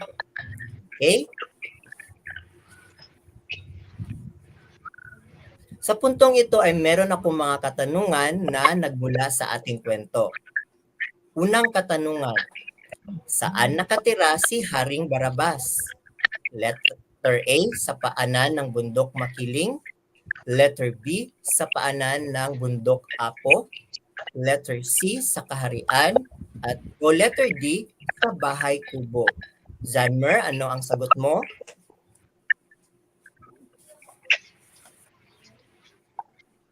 Letter C po, sa kaharian. Sa kaharian, letter C ang sagot ni Zanmer. Tingnan naman natin kung ano ang sagot ng iba dito sa ating online platform. Ang sagot ni Leonard Stefano, letter C. Ella Encarquis, letter C. Paula Anatea Tupas, letter C. Mirasol Ramo Gaas, letter C. Okay, so lahat ay letter C, pati din si Jonah Meranoco Adlawan at saka si Lizel Paren Malala Asuhedo. Okay, tingnan natin kung ang sagot ni Zanmer at ang sagot ng ating virtual audiences ay tama. Ang tamang sagot ay letter C, sa kaharian. Magaling. Okay, pangalawang tanong. Ano ang inutos ng hari pag sumapit na ang gabi? Letter A, dapat lahat ng mga tao ay nasa loob na ng kanilang bahay. Letter B, dapat lahat ng mga bata ay nasa loob na ng kanilang silid-aralan. Letter C, dapat lahat ng mga tao ay magtatrabaho sa bukid. O letter D, dapat lahat ng mga palay ay anihin na. Okay, Zanmer, ano ang iyong sagot? Letter A po. Dapat lahat ng mga tao ay nasa loob ng kanilang bahay. Okay, letter A ang sagot ni Zanmer. Tingnan natin ano ang sagot ng ating virtual audience. Okay, so Leonard, letter A. Paula, letter A. Yuan, letter A. Sophia Hill, letter A. Eliza Kate, letter A. Azalea, letter A. Torres Chin, Ella, letter A. Mirasol Ramo, letter A. So lahat ay letter A. Tingnan natin kung letter A ba ang tamang sagot. Ang tamang sagot ay letter A. Dapat lahat ng mga tao na ay nasa loob na ng kanilang bahay. Magaling, tama. Okay, sunod na question or katanungan. Pangatlong katanungan, sino ang inutusan ni Haring Barabas para ikulong ang mangingisda? Letter A, ang mga barangay tanod. Letter B, ang mga pulis. Letter C, ang mga utusan sa kaharian. Letter D, ang mga kawal. Ano ang tamang sagot, Zanmer?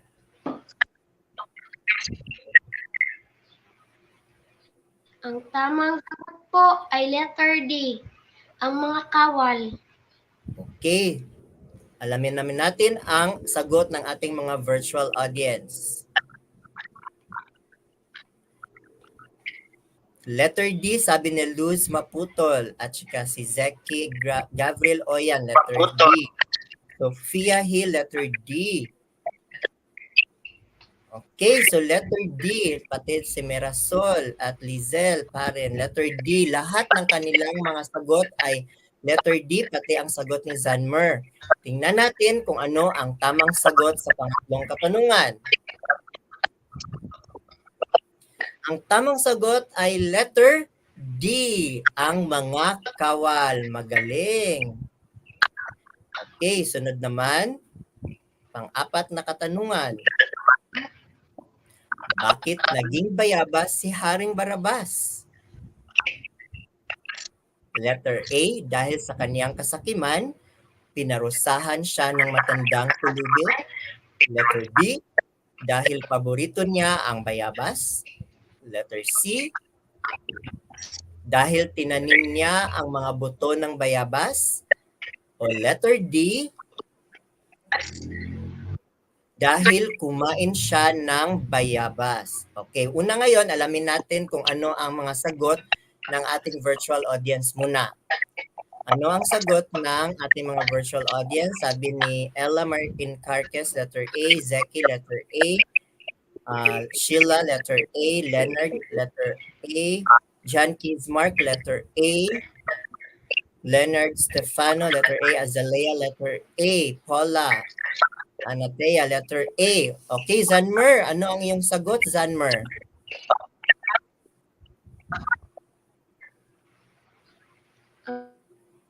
Ang tamang sagot po ay letter A. Dahil sa kanyang kasakiman, inurusahan siya ng matandang pulubi. Okay, tingnan natin, alamin natin kung ang kanilang sagot ba ay tama.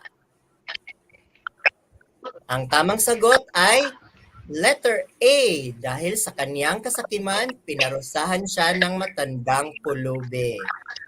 Okay, pang-limang katanungan at panghuli. Sa anong paraan natin maipapakita ang ating pagmamahal sa kapwa? Letter A, sa pamamagitan ng pagiging masungit sa kapwa.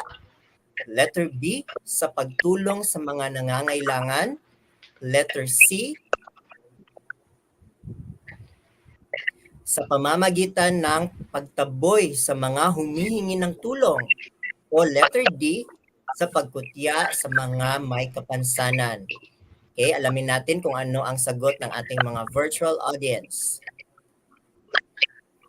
Sabi ni Paula, letter B. Ella, letter B. Eliza Kate, letter B. Azalea, letter B. Sophia Hill, letter B. Amy Rose, letter B. Leonard, letter B. Okay, Zanmer, ano ang iyong sagot, Zanmer?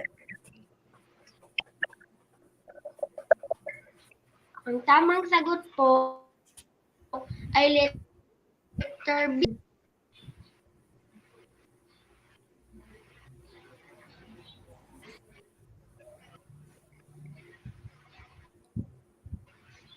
Zanmer, ano ang iyong sagot? Ang tamang sagot po ay letter B sa pagtulong sa mga nangangailangan. Okay, so alamin natin kung ang sagot ni Zanmer at lahat ng sagot ng ating mga virtual audience ay tama. Ang tamang sagot ay letter B sa pagtulong sa mga nangangailangan. Magaling. Bigyan niyo ng ang mga sarili niyo ng virtual clap. Okay. Very good kayong lahat. Very good, Zanmer, at ang ating mga virtual audience. Okay. So sa puntong ito ay papahayag ko sa inyo ang aming reading program sa Rizal Elementary School na Rizal o ibig sabihin ay Reading Ingenuity, Zealous to Achieve Learning. Ang aming pong school principal ay si Ma'am Ramilin F. Antalan at ang aming school reading coordinator ay si Ma'am Katrina C. Gonzalez.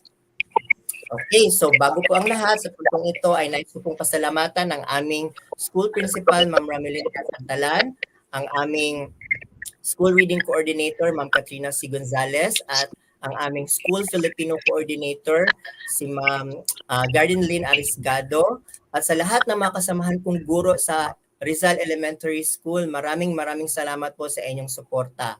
At nais ko din pong pasalamatan ang namumuno sa New Visayas Central Elementary School sa pangunguna po ng kanilang school principal na Sir Julius Suelto at kay Zanper L. Capuso, ang aking pong pupil interactor, at saka po sa kaniyang mga magulang na sina Ma'am Annalisa Capuso, Sir Nomer Capuso, at ang sa kanya pong class advisor na si Ma'am Lulibeth T. Vidal dahil sa pagpayag nila na maging pupil interactor ko si Zanmer. Okay, so ngayon, ako po ulit ang inyong lingkod, Ginoong Jesseray Macas, na nagsasabing hanggang sa muli, manatili pong ligtas at paalam. Innovation, integration, industry-based learning, inspiration. This is the division of Panabo City, the forefront of eradicating illiteracy.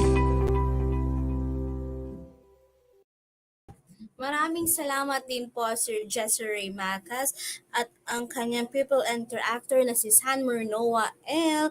Capuso sa napakaganang kwento na ang alamat ng Bayabas. Well then, let's proceed to our third storyteller. She is from Rizal Elementary School. Hello, ma'am. From Rizal Elementary School with her school principal, Ma'am Ramilin F. Antalan. Ang kanya pong story for today is Jupiter, Neptune, Minerva, and Momus. This is one of the Aesop's fables and retold by Boots S.A. Pastor, illustrator from Lampara Books, Volume 14. And with her pupil interactor, Margot B. Almonte. Well, ating pakinggan, please welcome on screen Ma'am Christine Rachel B. L. Seniedo. Innovation, integration, industry-based learning, inspiration. This is the division of Panabo City, the forefront of eradicating illiteracy.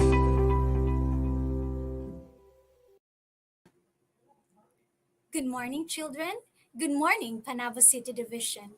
I am Christine Rochelle Alcinedo, a kindergarten teacher from Rizal Elementary School, your story reader for English K-3. Hello to our live viewers and to our listeners in AIM Radio 99.0 FM. With me today is Margot B. Almonte from Rizal Elementary School,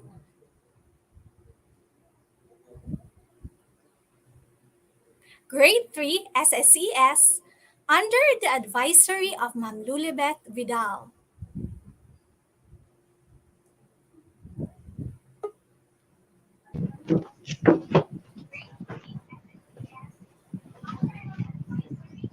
Good morning, Margot. Good morning, teacher. How are you today? I'm okay po, teacher. I'm very fine and happy. That's great. Before we read the story, let's first check our word list.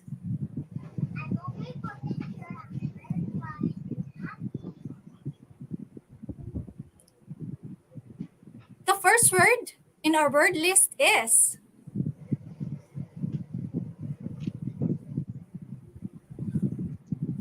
Can you read the first word, Margot? Yes po, teacher. Faultless. Very good. The first word is faultless. It is an adjective meaning having no fault. Viewers at home and Margot, we have an activity this morning. You see on screen some rumbled words. All you have to do is to arrange these words to form a sentence. Are you ready now, Margot? Yes po, teacher. The rumbled words are faultless, gave, Carla, performance, ah. Can you form a sentence out of these words? Yes po, teacher. Carla gave a faultless performance. Let's check if your answer is correct. The sentence that can be formed is Carla gave a faultless performance. Good job, Margot. Now let's go to our second word. Can you read the second word, Margot? Yes po, teacher. Vanished. Okay, the second word is banished. It is a verb meaning to drive out or remove from a home or place. The rumbled words are banish, he, was, life, for. Can you form a sentence out of these words? Yes po, teacher. He was banished for life. Let's check if your answer is correct. The sentence that can be formed is he was banished for life. Very good, Margot. Now let's go to the third word. Can you read the third word, Margot? Wisdom. Okay. Wisdom. It is a noun meaning ability to discern inner qualities and relationship inside. The rumbled words are to offer these stories of plenty wisdom readers. Can you form a sentence out of these words? Yes po, teacher. These stories offer plenty of wisdom to readers. Let's check if your answer is correct. The sentence that can be formed is these stories offer plenty of wisdom to readers. Very good, Margot. Now let's go to our fourth word. Okay, can you read, Margot, the fourth word? Merit. Merit. It is a noun meaning a praiseworthy quality, virtue. The rumbled words are merit, Minerva's, creation, greatest, had, the. Can you form a sentence out of these words? Yes po, teacher. Minerva's creation had the greatest merit. Let's check if your answer is correct. The sentence that can be formed is Minerva's creation had the greatest merit. Good job, Margot. Now let's go to our fifth and last word. Okay, can you read the fifth word, Margot? Yes po, teacher. Escape. Escape. It is a verb meaning to get away. The rumbled words are burning, escape, they, managed, from, the, building, to. Can you form a sentence out of these words? Yes po, teacher. They managed to escape from the burning building.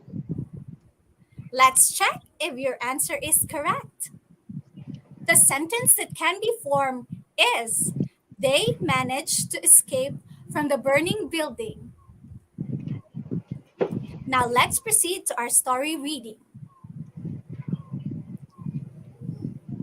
The title of the story is Jupiter, Neptune, Minerva, and Momus. Adapted from the fable of Aesop, retold by Boots S.A. Pastor Illustration by Lampara Books, Volume 14. Mount Olympus was the home of the gods. One day, Jupiter, Neptune, and Minerva decided to meet. Jupiter was the god of all the gods. Neptune was the god of the sea. Minerva was the goddess of wisdom. Jupiter, Neptune, and Minerva met to decide who among them could create the most faultless thing on earth. Momus was appointed as the judge.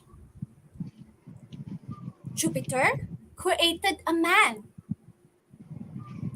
Neptune created bull.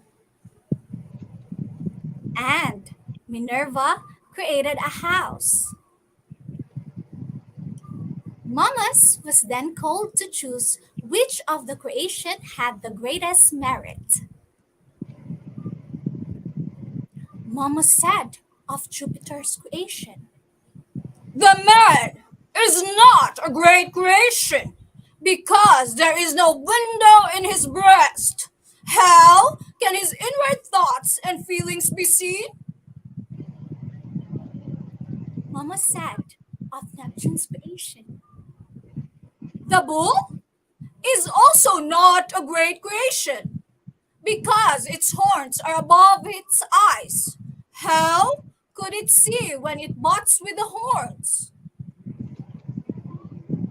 Of Minerva's creation, Momus said, "The house is also not a great creation because it does not have wheels. How can its occupants escape from bad neighbors?" But to Jupiter, Momus has not been wise in his judgment. Being the god of all gods, he gave the last word. "Anyone who finds faults in the works of others will never find contentment in anything at all. He should not criticize the work or creation of another until after he has done something or created worthwhile." Jupiter decided that Momus was not fit to live with the gods, so he banished Momus from Mount Olympus. That's the end of the story. Now, okay, Margot, can you give me the morals of the story? Yes po, teacher. Avoid being a fault finder. Anyone who finds faults in works of others will never find contentment in anything. Thank you, Margot. Now, I prepared some questions for our viewers and for Margot to answer, and to check how well you have read and listened.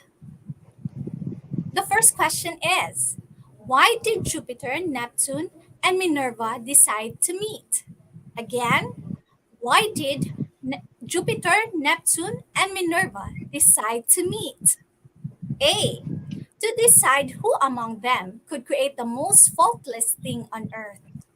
Letter B, to decide who among them could cook the most delicious food.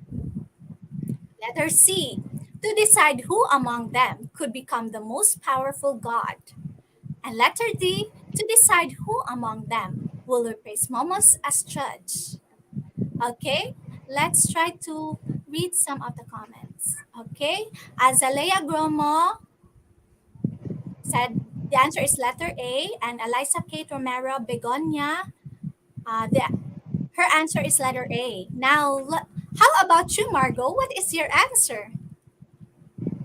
Letter A po, teacher. To decide who among them could create the faultless thing on earth. Okay, let's check if your answer is correct. The correct answer is A, to decide who among them could create the most faultless thing on earth. Thank you, Margot. Very good. Now let's go to number 2. Where do the gods live? Again, where do the gods live? A, Mount Apo. B, Mount Sinai.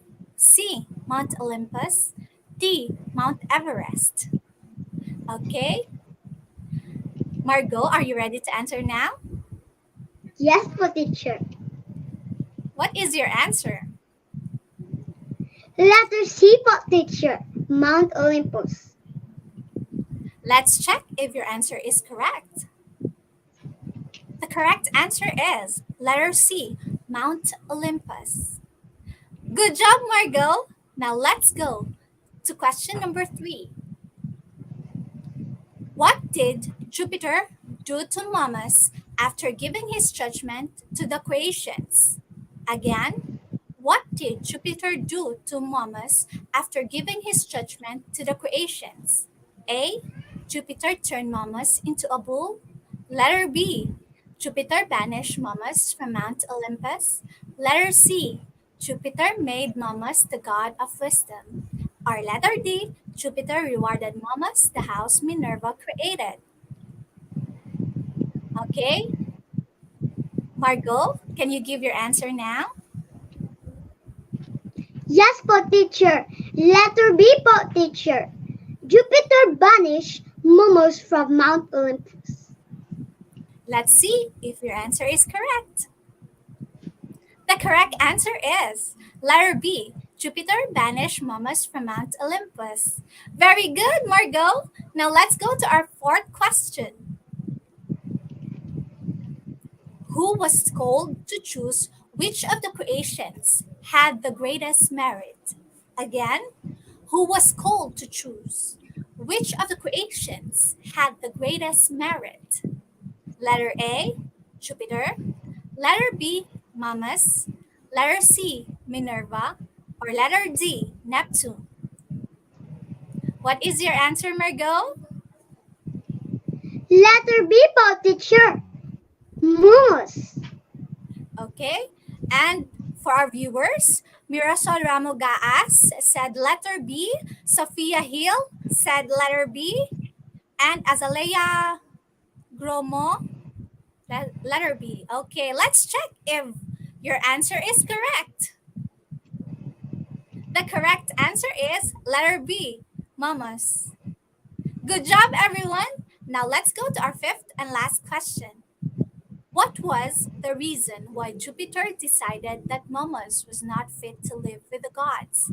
Again, what was the reason why Jupiter decided that Momus was not fit to live with the gods? A. Momus created the most flawed thing on Earth. Letter B. Momus gave an inappropriate remark about Jupiter's creation. Letter C. Momus chose the wrong creation as the greatest merit. Or letter D. Momus had not been wise in his judgment. Okay. What is your answer, Margot? Letter D po, teacher. Momus had not been wise in his judgment. Okay, let's check if your answer is correct. The correct answer is letter D. Momus had not been wise in his judgment. Good job, Margot. Now may I ask Margot, aside from the moral lesson, that what insight and wisdom can be derived from the story? The lesson that I have taken from the story is not to criticize others and to be kind to them. Thank you. Very good, Margot. Very well said. Okay. Thank you so much, everyone, for actively participating. And also thank you so much to Margot for being with me this morning. Please extend my gratitude to your parents, Mr. and Mrs. Almonte, and to your class advisor, Ma'am Lulibeth Vidal. This is Christine Rochelle Alcinedo. Until next time, stay safe and God bless us all. Bye! Bye. Innovation, integration, industry-based learning, inspiration. This is the division of Panabo City, the forefront of eradicating illiteracy. that was the story of Jupiter, Neptune, Minerva, and Momus. Thank you so much, Ma'am Christine Richel Elsinedo, with your pupil interactor Margot B. Almonte. Well, then let's proceed to our fourth storyteller for grades 4 to 6. Still from Rizal Elementary School with their principal, Ma'am Ramelin F. Antalan. Her story is about the legend of the whale shark. This is written by Segundo D. Maches Jr. and illustrated by Jonathan Raniola. Let's give it up for Ma'am Katrina Gonzalez. Innovation, integration, industry-based learning, inspiration. This is the division of Panabo City, the forefront of eradicating illiteracy. Good morning, children. I am teacher Katrina C. Gonzalez from Rizal Elementary School. As we are about to read the story, let us first check the words found in our word list. First word. It is an adverb. Underneath. Can you please follow me, everyone? Underneath. Okay, good job. Now, the meaning of that word is under or below an object or a surface. Sample sentence. It made them very happy to see the wonderful sights underneath the sea. Second word. It is an adjective. Violent. Everybody, can you please read our second word? Okay, good job. Violent. Meaning marked by the use of usually harmful or destructive physical force. Sample sentence. As the violent winds advanced towards the town, the people rushed into their houses. Third word. Heroic. Okay, can you please say that? Heroic. Very good. It is an adjective, meaning of or relating to courageous people. Sample sentence. Everyone witnessed his heroic deed. Heroic. Okay, very good, children. Now let's go to the fourth word. Banquet. Okay, this is a noun. Can you please say that? Banquet. Okay, very good. Meaning a sumptuous feast. Sample sentence. Everyone attended the banquet. Okay, very good. Now let's go to our last word. Tremendous. Again, tremendous. Okay, good job, everyone. It is an adjective meaning notable by reason of extreme size, power, greatness, or excellence. Sample sentence. The sea formed tremendous waves because of the strong earthquake. Okay, now, legends are part of Filipino life and culture. Legend are stories that explain the origins of things and occurrences. Early Filipinos used legends as a means of understanding the environment. This contemporary legend tackles the origin of the largest fish in the sea, written by Segundo D. Matias Jr., illustrated by Jonathan Raniola, The Legend of the Whale Shark.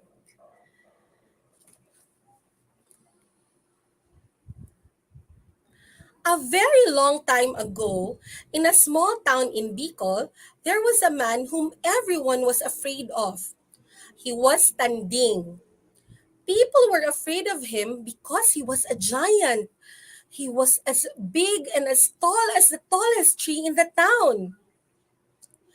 Nobody knew why he grew so large. Even his parents, when they were still alive, could not explain what happened to him. Because Tanding was so huge, there were not any clothes that fit him. He covered his body instead with leaves and bits of tree bark patched together. Because people were afraid of him, Tanding went to live in a distant part of town close to the seashore.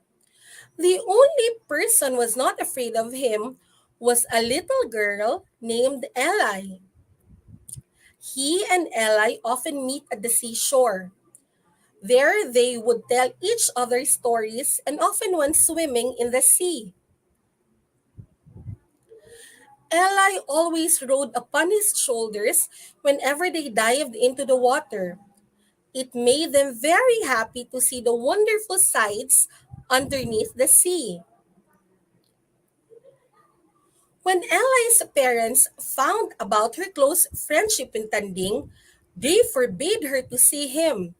They were worried that her friendship with a giant might put her in danger.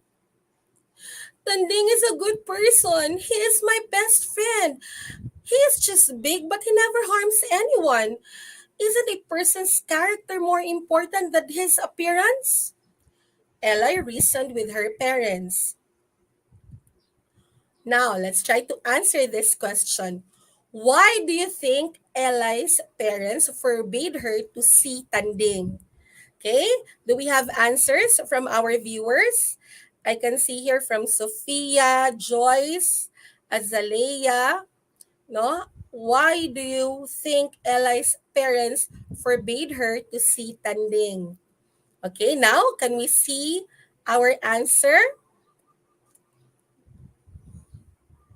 Okay, why do you think Ella's parents forbade her to see Tanding? They were worried that her friendship with a giant might put her in danger. Okay, moving on. One day, the town chief arrived bearing terrible news. A storm is coming. It will come at any moment. My fellow townsmen, we must stay safety inside our homes. They said in the city that the winds of the hurricane are very strong. He told them in great fear. The moment they had been fearing arrived, as the violent winds advanced towards the town.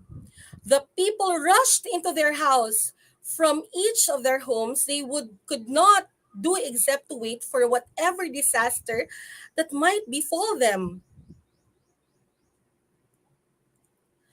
But everyone was surprised when the wind suddenly stopped blowing. When they all went outdoors, they were amazed by what they saw. It was Tanding.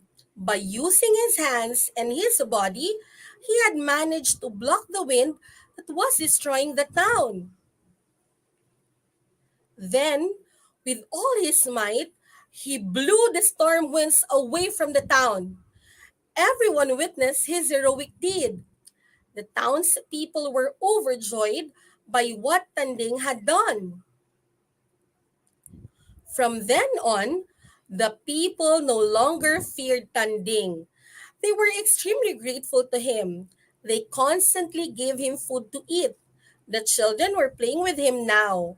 Whenever he went diving into the sea, he was always accompanied by the children who swam along with him. Ella was so happy.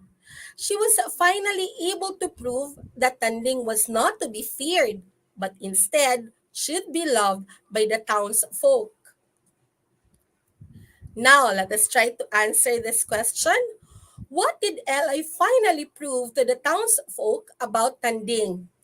Okay, I'll give you 1 second to think. Tick-tock, tick-tock. Okay, what did Eli finally prove to the townsfolk about Tanding? Okay, can you please show now our answer? She was finally able to prove that Tanding was not to be feared, but instead should be loved by the townsfolk. Okay, good job everyone. When the corn and the vegetable fields of the entire town went up in flames, Tanding quickly put out the fire. He stamped on it with his feet to prevent the fire from spreading. When it rained very hard, he drove back the raging waters coming from the mountains so that the town would not be destroyed in the flood. To show him their gratitude, the town's people decided to give Tanding a gift for his birthday. It was Eli who suggested that they give him clothes to wear. Because Eli knew how to dye cloth, it was she who came up with the design for the garment. It was gray and decorated with a pattern of white dots. The whole town participated in helping sew the enormous garment for Tanding. Everyone helped to make the preparations for that special day. They each contributed money and food for the banquet and helped with the cooking. Tanding's birthday finally came. Everyone attended the banquet. He had already put on the garment that they had given him as a present. But as they were all enjoying themselves, they felt a deep rumbling coming from underneath the ground. An earthquake! There's an earthquake! The townspeople shouted. Because of the strong earthquake, the sea formed tremendous waves. Everyone was horrified when they saw the huge waves coming closer and closer towards them. But it was too late since the waves crashed over the townspeople and carried them off into the sea. Tanding immediately plunged into the gigantic waves, one after the other. He saved the people who carried off by the water. One by one, he brought them to the mountain where they were safe from the giant waves. And when everyone was finally rescued, he flopped down in exhaustion. But suddenly, he realized Eli was not among those who he had saved from drowning. He caught sight of Eli drifting far away upon the waves, shouting for help. He swam across the sea in an instant and came to Eli's rescue. But when Eli was brought to safer ground, a powerful wave smashed hard against Tanding. His head struck a large slab of rock. Tanding's head began to bleed. Everyone was alarmed when they saw the blood streaming from his head. Before very long, the sea turned red. Tanding! Eli screamed. She ran towards the barely alive Tanding. Tanding! Tanding! She called out to him, weeping. Tanding carefully lifted Eli in the palm of his hand. I will come back, Eli. Moments later, the palm of the lifeless Tanding dropped slowly to the ground. The whole town mourned the death of Tanding. They laid his body upon a large raft. You said you would come back again. I'll wait for you, Tanding, Eli thought to herself. They gently laid the raft upon the water and let the sea carry it away until it disappeared from their sight. From that time on, Eli was always at the seashore awaiting the arrival of Tanding. Days, months, and years flew by. Eli still waited. What a big surprise it was when one summer day, she caught sight of something very large swimming in the water, not very far from the shore. She got into a boat and made her way there. She saw a giant fish swimming around. Its skin looked exactly like the garment that she once designed for Tanding. Tanding, Eli whispered. She immediately jumped into the water and swam close to the giant fish. She swam alongside it. She stroked the huge animal and discovered that it was very gentle, just like her friend Tanding. From then on, the large whale was often seen at sea. People went into the water and played with it. All of them believed that Tanding and the giant fish were one and the same. At present, whale sharks can often be seen in the waters of Donsol, Sorsogon. The whale shark is the largest known fish in the world. Whale sharks are protected by the inhabitants of Donsol and by concerned Filipinos and foreigners to ensure that they will not disappear from our seas. Many tourists are fascinated by these huge but gentle giants that are regarded as treasures of the sea. Any person who encounters a whale shark must not be afraid of it because just like Tanding, it is a kind and gentle creature of God. Okay, did you like the story, children? Now we have two moral of the stories, lessons that we got from the story. Okay, first is focus on a person's character instead of his physical attributes. Second, one should not judge the worth or value of someone off by his or her outward appearance. I hope that is also your mantra, right? We should all treat each and everyone fairly, regardless of the physical appearance that they have. Now let us try to check if how well did you read and listen. Okay? I'll be waiting the answers of our viewers as well as for those who are listening at home to please give also the letters or the letter of your answer. Now let's go to the first question. Why were people afraid of Tanding? Letter A, because he is a giant. Letter B, because he eats people. Letter C, because he bullies a lot of kids. Or letter D, because he is a monster. Do we have answers from our viewers? Again, letter A, because he is a giant. Letter B, because he eats people. Letter C, because he bullies a lot of kids. Or letter D, because he is a monster. Okay, let's just wait. We have from Travis C. Gopio, letter A. Now, do we have more answers? And let's try to find out if Maxine Katok Madrigal, also letter A, Mirasol Ramo Gaas, letter A, and Eileen Keith Fabellar, letter A. Now, let us try to find out if all of you got the correct answer. Okay, now, why were people afraid of Tanding? Very good, everyone. Letter A, because he is a giant. Good job, everyone. Travis, Maxine, Mirasol, Eileen, and Samantha. Now, let's move on to our second question. In what incidents did Tanding show the people how good a person he is? A, he managed to block the wind that was destroying the town. Letter B, he blew the storm winds away from the town. Letter C, he quickly put out the fire from spreading in the corn and vegetable fields. Or letter D, all of the above. Okay? Letter A, he managed to block the wind that was destroying the town. Letter B, he blew the storm winds away from the town. Letter C, he quickly put out the fire from spreading in the corn and vegetable fields. Or letter D, all of the above. Okay, now we have from Ma'am Jurly Habonilio. Hi, ma'am. Our ever pretty and sexy HR and also my co-teacher in Rizal Elementary School. Do we have answers coming from our viewers?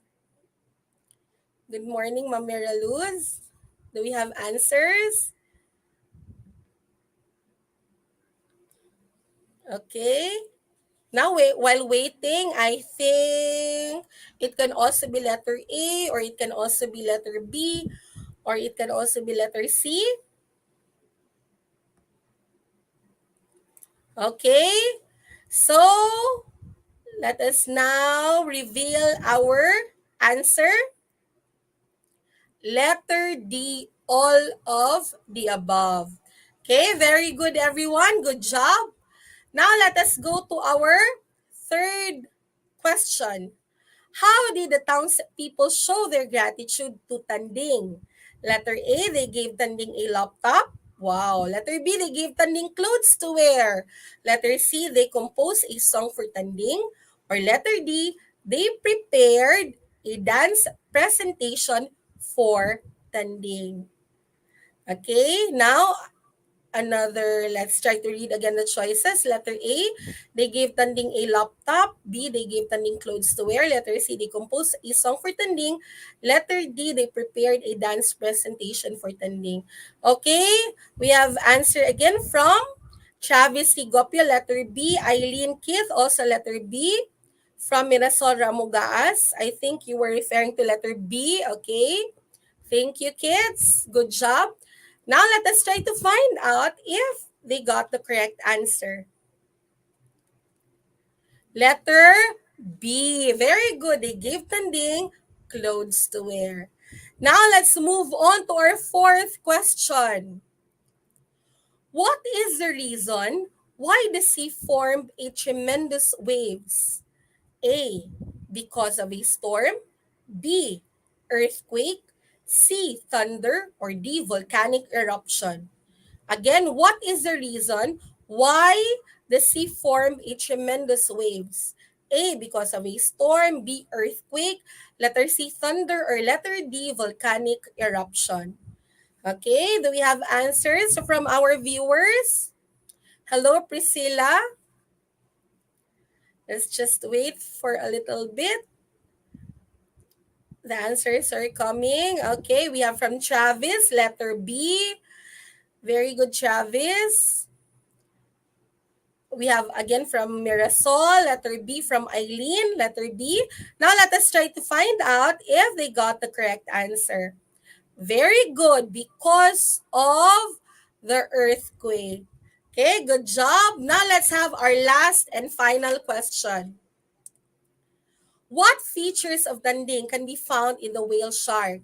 Okay, let us try to look for the features that are found, or what features of Tanding can be found in the whale shark. Okay, now let's have letter A.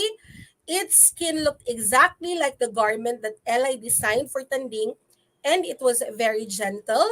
Letter B, it can plunge into the gigantic waves and goes underneath.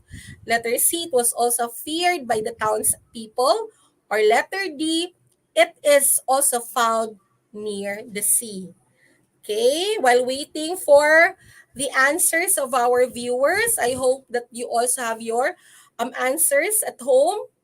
No, letter A, its skin looked exactly like the garment that Eli designed for Tanding, and it was very gentle. Letter B, it can plunge into the gigantic waves and goes underneath. Letter C, it was also feared by the townspeople. Or letter D, it is also found near the sea. Okay, we have an answer from Travis, letter A, Gopyo. Thank you, Travis. Do we still have answers coming from our viewers? Okay, also from Mirasol, letter A. Mirasol Ramugaas, thank you so much.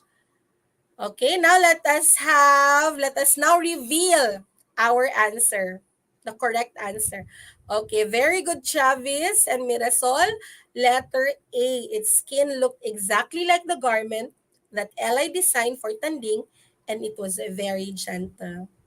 Okay, good job, everyone. Also, for those who are watching and listening at home, good job.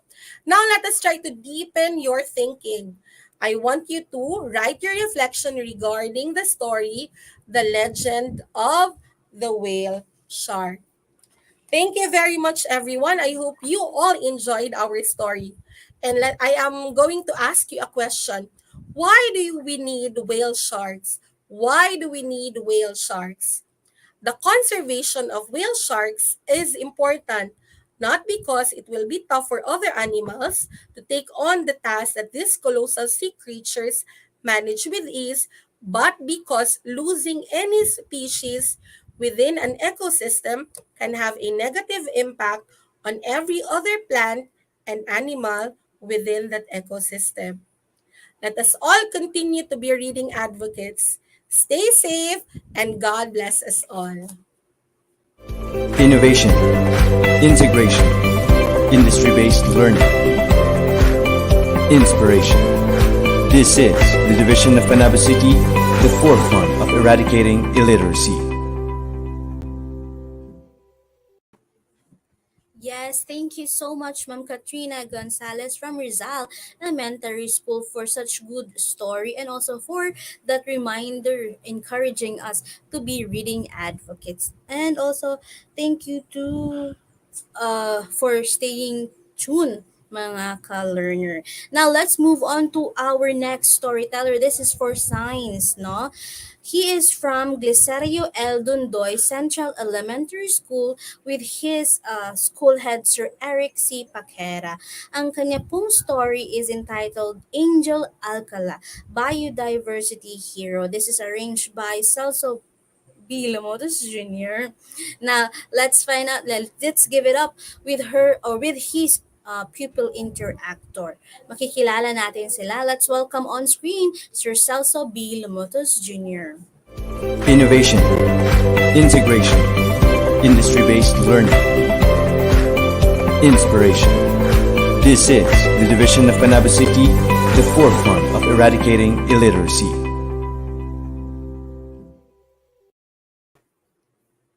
Good morning, good morning, good morning, everyone. This is Celso B. Lumotos Jr., all the way from GL Dundoy Central Elementary School. This is your friend on air at 99.0 AIM Radio here at New Visayas Elementary School. To our Division Reading Coordinator, Panabo City Division Reading Delights, Ma'am Maria Perpetua Angelita G. Suelto, to our Education Program Supervisor in MTB MLE, Ma'am Joanne Aguilar, to our Education Program Supervisor in Science, Ma'am Elsie Manggilimutan, to the Principal of New Visayas Elementary School, Sir Julius Suelto, and of course, to the Principal of Glicerio El Dundoy Central Elementary School, Sir Eric C. Paquera,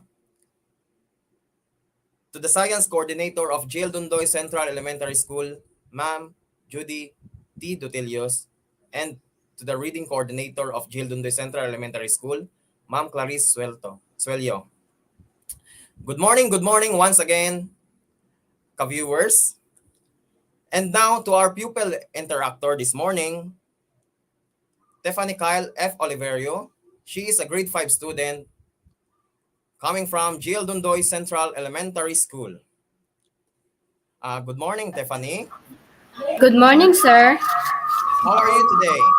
I'm fine, sir, and I'm so happy to be here because learning is fun in science. Yes, of course. I am happy to hear that coming from you. So before we start reading the story, let us know first the vocabulary words taken from the story. The first word is biology. Okay, Kylie, could you please read the first word? The first word is biology. Okay, biology. Biology is the scientific study of life. For the second word? The second word is corals are fascinating animals that form a reef. How about for the third word? The third word is biodiversity. Yes, biodiversity is the variety and variability of life in the earth. And for the fourth word? The last word is fish. Yes, fish. Fish is a limbless, cold-blooded vertebrate animals with gills and fins living woolly in the water. Okay, that's right. So Angel Alcala. Angel Alcala was born on March 1, 1929 by Crescenciana Chua and Porfirio Alcala. He grew up in the municipality of Kawayan, Negros Occidental, in a moderately low-income family in the small coastal town of Kaling, Philippines. He used to accompany his father, a fish farmer, to the agricultural fish ponds. This is where he started to have an interest and passion to the marine environment. In 1951, he finished his bachelor's degree in biology and graduated magna cum laude at Silliman University. He later attended Stanford University in the United States to complete his master's degree. In 1966, Alcala soon earned his PhD in biology and earned an honorary doctorate from both Xavier University and the University of Southeastern Philippines. After he graduated from his studies, Angel later became a professor and even worked as the president of the Siliman University. Question. Okay, Kylie. Question. What is the work of Angel's father? A. Pilot. B. Fish farmer. C. Businessman. My answer is letter B po, sir. Okay, before we reveal our answer, so let's check first to our uh, to the answer of our viewers now. So from Travis C. Gopio, he answered letter B. Okay, from Mirasol Ramo Gas, she answered letter B. Okay, let's reveal the correct answer. Okay, the correct answer is letter B, fish farmer. Okay, Kylie, very good. And now, let's proceed. Okay, in 1974, Angel pioneered the concept of using MRPs, or the Marine Protected Areas, as a tool to manage and protect fishery species and marine biodiversity.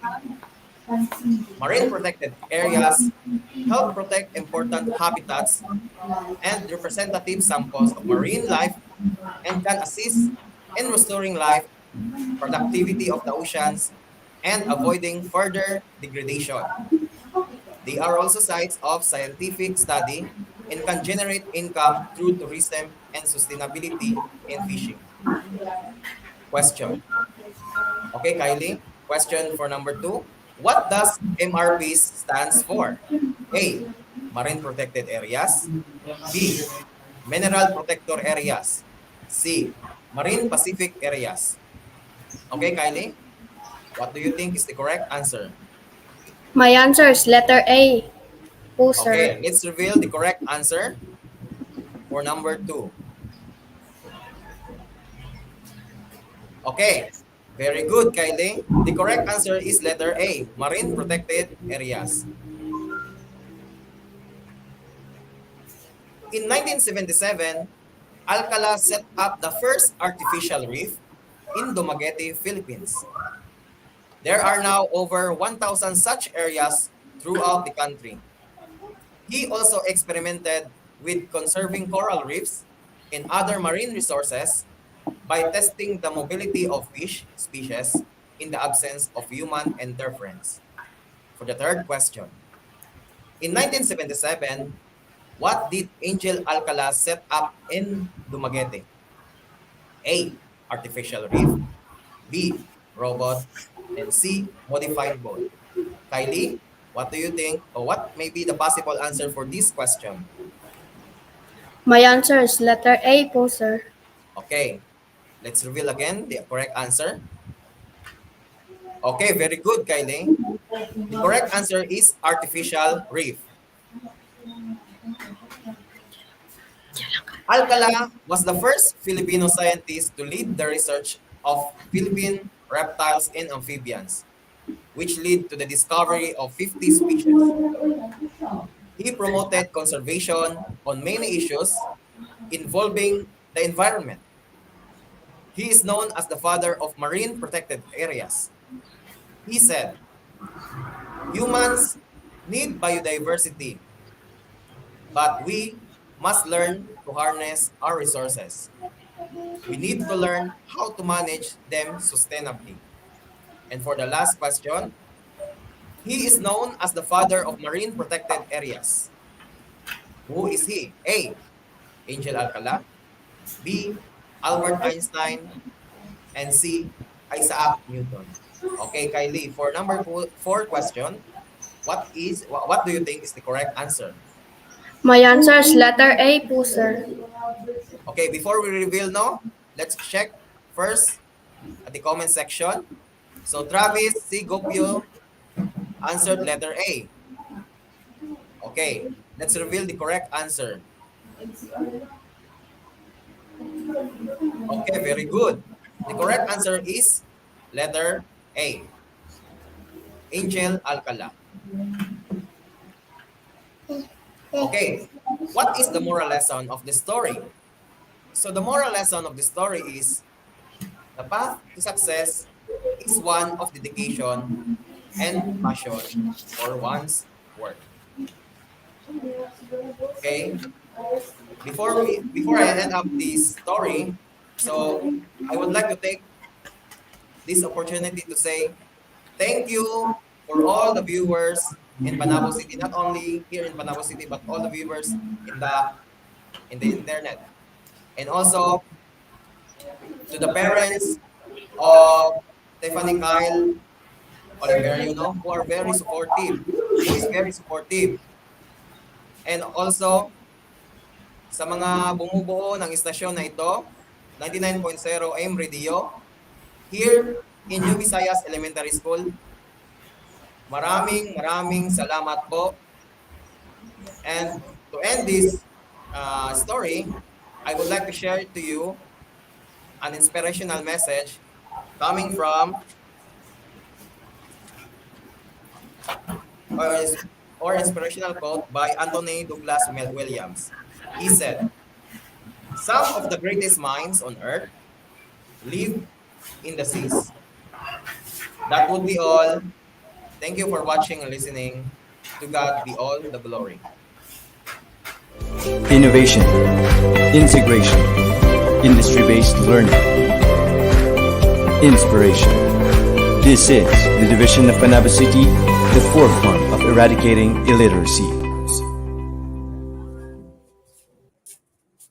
And thank you din po, Sir Celso B. Lomotos Jr. kasama ang kanyang pupil interactor na si Tiffany Kyle L. Oliverio. Napakagandang story po about Angel Alcala, the biodiversity hero.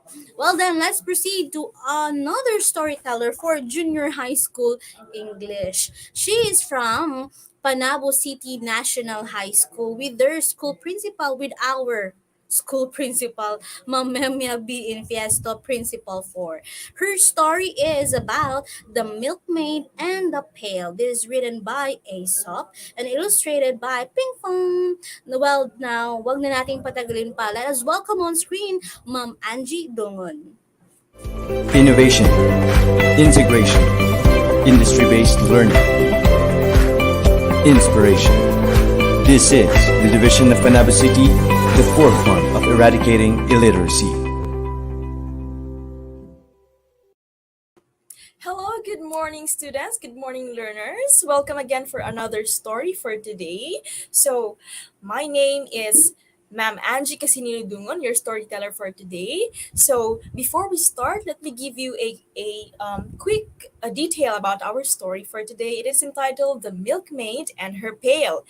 It is written by Aesop's Fable and illustrated by the Pink Fong. Okay, now let's start. Okay, by the way, before we start with our story, let us first unlock your difficulties. I have here 3 words to unlock. First, we have the word milkmaid. When we say milkmaid, it is a girl or woman who milks cows or does other work in a dairy. Okay, now we have also the word daydreaming. When we say daydreaming, it is to think pleasant and usually wishful thoughts while awake. And finally, when we say pail, it is a bucket or a container, usually with a curved handle attached to opposite sides. Okay, let's start. The milkmaid and her pail. Once there was a little milkmaid. She loved daydreaming. Look at those birds. They seem very cheerful. The bubbling brook is dancing. I love dancing. I could dance all day long. Oh my! I should go to the market while my milk is still fresh. Now let's have a question. First, what kind of attitude does the milkmaid have? What kind of attitude does the milkmaid have? Hello, Travis Gopio. Good morning. What kind of attitude does the milkmaid have? Yes, very cheerful. Very positive. Thank you very much. The milkmaid carried her milk in a pail on her head. When I get money for the milk, I will buy an egg. Then I will borrow a hen to sit on the egg. After a few days, a cute little chick will come out. When that little chick grows up, this is my hen. Yay! When my hen lays eggs, I can get money with them. Wow, what shall I do with all that money? Now I have here another question. What do you think she will do with her money? What do you think she will do with her money? Let's have a guess. What do you think she will do with her money? Yes, Travis, can you guess? To buy a food? Maybe? Okay, let's see. That's right. I'm going to buy a princess dress. I will look so beautiful when I wear that dress. Everyone at the party will fall in love with me. And all of them will want to dance with me. You look beautiful. Would you like to dance with me? I will not say yes that easily. No, not today. The milkmaid shook her head. Oh no, my milk! Oh. The milk was spilt, and she cried all the way back to the farm. Okay, that's the end of our story. Now let's have the moral of it. Now, according to Rochelle Goodrich, a daily dose of daydreaming heals the heart, soothes the soul, strengthens the imagination. You know, when you daydream, you tend to come up with your let's say you have a dream and it is impossible for it to happen, you tend to daydream, right? Now it heals your heart, it soothes your soul, it strengthens your imagination and your creativity. But what? You have to go back to your reality. Am I right? Now, another saying from Anonymous. They say there's no harm in daydreaming, but there is. There is. Definitely there is harm in daydreaming. You know, there's nothing wrong in daydreaming, but you have to go back to your reality and then do something to make that daydream of yours came into reality. Next. According to Amy Harmon, the real thing, when done right, is always better than a daydream. Now, that's all for my story for today. Thank you so much for listening. I hope you had fun and you have learned something from my story. That's all for today. Bye. Innovation, integration, industry-based learning, inspiration. This is the division of Panabo City, the forefront of eradicating illiteracy. Thank you so much, Ma'am Angie C. Dungon, for your wonderful story entitled The Milkmaid and the Pail. Well, now let's move on to our last storyteller, but definitely not the least. She is from Panabo City National High School with our school principal, Ma'am Memia B. Infesto, Principal 4. Ang kanila pong reading program is Proyektong Athena. Ang kanyang kwentong ibabahagi ay pinamagatang Nakalbo ang Dato. Ito ay istorya mula sa librong Lahing Kayumanggi, Baitang 7. Ang illustrator po ay from Cards TV YouTube channel.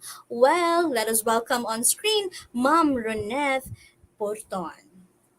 Innovation, integration, industry-based learning, inspiration. This is the division of Panabo City, the forefront of eradicating illiteracy. Magandang umaga po sa ating lahat, lalong-lalo na po sa inyo na mga manonood. Nandito naman po tayo sa panibagong kwento sa Filipino. Kaya ano pang hinihintay natin? Halina't manood, makinig, matuwa, at matuto. Ang pamagat ng ating kwento ay Nakalbo ang Dato. May katutubong kultura ang mga Pilipinong Muslim tungkol sa pag-aasawa. Sa kanilang kalinangan, ang isang lalaki ay maaaring mag-asawa ng 2 o higit pa kung makakaya nilang masustentuhan ang pakakasalang babae at ang magiging pamilya nila. May isang dato na tumandang binata dahil sa paglilingkod sa kanyang mga nasasakupan. Lagi siyang abala sa pamamahala ng kanilang puok. Para sa unang katanungan, sino ang abala sa pamamahala sa kanyang sinasakupan?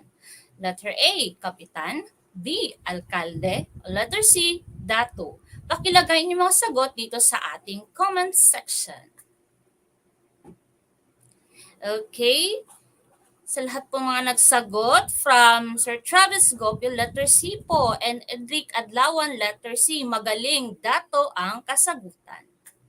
Pagpatuloy na natin. Siya ay pinayuhan ng matatandang tagapayo na kinakailangan niyang mag-asawa upang magkaroon siya ng anak na magiging tagapagmana niya. Sige na nga.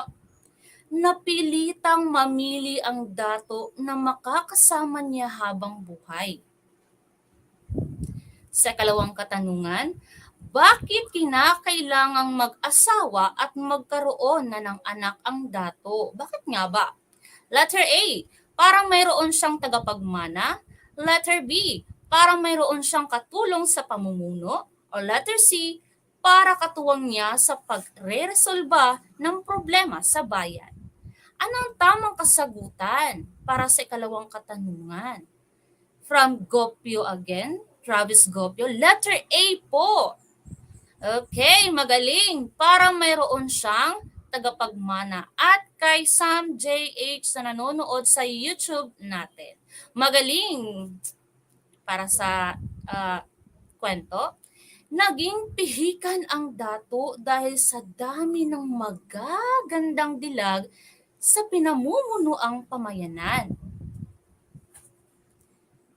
Sa tulong ng matiyagang pagpapayo ng matatandang bumuo sa konseho, natuturing umibig ang dato. Ngunit hindi lamang iisang dilag ang napili ng dato, kundi 2. 2 magaganda at mababait pa. Dahil sa wala siyang itulak kabigin kung sino sa 2 ang higit niyang mahal, kaya pinakasalan niya ang 2 dalaga. Maligaya ang dato. Sa katlong katanungan, bakit wala siyang mapili sa 2 dilag? A, dahil sa ubot ng kagandahan ng 2 at kabutihan nila, kaya napaibig ang dato. O letter B, dahil sa payo ng matatandang tagapayo. O letter C, para may katulong siya sa pamumuno. Bakit nga ba hindi siya makapili? Anong tamang kasagutan dito? Okay, para kay Sam JH, Tama ang iyong kasagutan at kay Travis Gopio, letter A. From Capio, letter A. Thank you. Maraming salamat. Ang isa sa dalagang pinakasalan ng dato ay si Hasmin. Siya ay batang-bata at napakalambing. Dahil sa pagmamahal sa matandang dato, umisip si Hasmin ng paraan upang magmukhang bata ang asawa. Ano kayang gagawin niya? Bubunutan ko ang mapuputing buhok ng dato. Sa ganito, magmumukha siyang gulang ko lamang. At sa kabilang banda, ang kanyang asawang si Farida, tuwing tanghali sinusuklayan ni Farida ang dato. Kapag tulog na ang dato, palihim niyang binubunot ang itim na buhok ng asawa. Para sa ikapang-apat na tanong, alin sa sumusunod ang mga babaeng na pangasawa ng dato? Ano yung mga pangalan nila? Letter A, Maria at Clara. Letter B, Juana at Leonora. Letter C, Hasmin at Farida. Ano ang tamang kasagutan? Para sa ikapang-apat na tanong, from Travis again, letter C po. Sino pang gustong sumagot dyan? Mga manonood. Okay. Tama ang inyong sagot. Letter C, si Hasmin at Farida. From Sam JH pa rin. Thank you. Dahil sa ipinakikitang pagmamahal ng dalawa sa asawa, siyang-siya sa buhay ang dato. Ngunit, gayon na lamang ang kanyang pagkabigla nang minsang nalamin siya. Kalbo! Kalbo ako! Nakalbo ang dato dahil sa pagmamahal ni Hasmin at ni Farida. Para sa panghuling katanungan, bakit nagawa ni na Farida at Hasmin ang pagbunot sa buhok ng dato? Letter A, dahil sa lubos na pagmamahal nila sa dato. Letter B, dahil inutos ng dato. Or letter C, dahil wala silang magawa. Bakit nga ba binunot nila yung buhok? Ano yung rason? Okay, ang tamang kasagutan dyan ay letter A. Okay, very good. Magaling from Travis Gopio. Maraming salamat sa inyong mga sagot. At ang mensahe para sa ating kwento, kapag tunay mong minamahal ang isang tao, dapat mong tanggapin ang lahat ng katangian nito. At doon lamang nagtatapos ang ating kwento. Naway may natutunan kayo sa ating mensahe sa araw na ito. At hanggang doon na lamang, ako si Binibining Reneth E. Porton mula sa Panabo City National High School, ang inyong kwentista sa araw ito. Hanggang sa muli, paalam! Innovation, integration, industry-based learning, inspiration. This is the division of Panabo City, the forefront of eradicating illiteracy.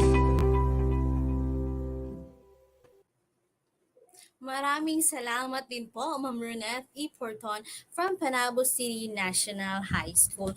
At dun po nagtatapos ang ating kwentuhan this Friday. But bago yan, let's do some recap po muna. Simulan po natin sa ating pinakaunang storyteller kanina for K-3 MTB.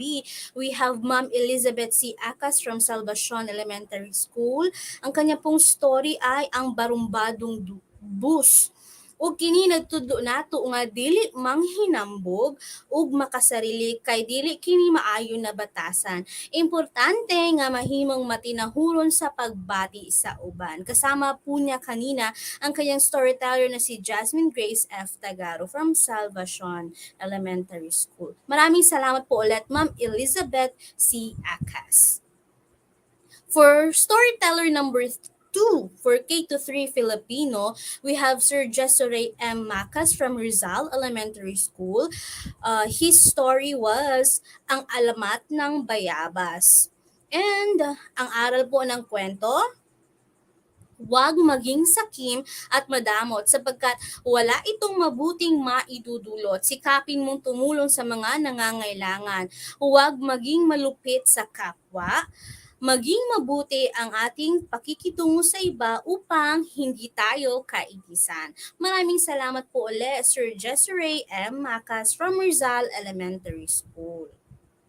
Next, our storyteller for K-3 English, Ma'am Christine Richel L. Seniedo, still from Rizal Elementary School. Her story was about Jupiter, Neptune, Minerva, and Momus. And it taught us avoid being a fault finder. Anyone who finds faults in the works of others will never find contentment in anything. Napakagandang storya din po, ano? Thank you so much once again, Ma'am Christine Richel L. Seniedo.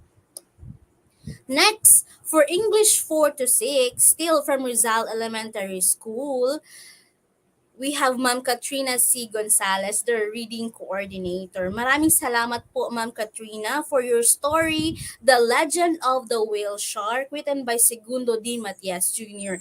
And it taught us 2 lessons. 1, focus on a person's character instead of his physical attributes. And 2, one should not judge the worth or value of someone by his or her outward appearance alone. So that was a story about Legend of a Whale Shark. Maraming salamat po, Ma'am Katrina. And for our science storyteller, we have Sir Celso B. Lumutos Jr. from Glicerio El Dondoy Central Elementary School, ano? And ang kanyang story was Angel Alcala, Biodiversity Hero. Ang lesson po ng storyang iyon is, the path to success is one of dedication and passion for one's work. Napakagandang storya po about Angel Alcala. Maraming salamat po, Sir Celso B. Lumutas from Glicerio Dondoy Central Elementary School. Next naman, for our junior high school English, our storyteller was Ma'am Angie Casinilio Dungon from Panabo City National High School. Maraming salamat po, Ma'am Angie, sa napakagandang story about The Milkmaid and the Pail from Aesop, no? Moral lesson, the real thing, when done right, is always better than a daydream. Okay, napakagandang storya, no? And for our last story, we have Ma'am Ronette E. Porton from Panabo City National High School. Ang kanyang storya was Nakalbo ang Datu. Ito ay storya mula sa librong Lahing Kayumanggi Baitang Pito. And that story ay nagturo sa atin na kapag tunay mong minamahal ang isang tao, dapat mong tanggapin ang lahat ng katangiang nito. Wow! Napakaganda po ng mga story for today's episode. Sana po ay marami kayong natutunan at nagustuhan ninyo ang bawat isa. Sana po ay patuloy pa rin ang inyong pagtangkilik sa Unlimited Stories for Reading Delights. Well then, bago po ako say goodbye, let us always remember na one book, one pen, one child, one teacher can change the world. Thank you so much. This has been Teacher Aya from Panabo City National High School. Maraming salamat po, New Visayas Central Elementary School. Hanggang sa susunod, paalam.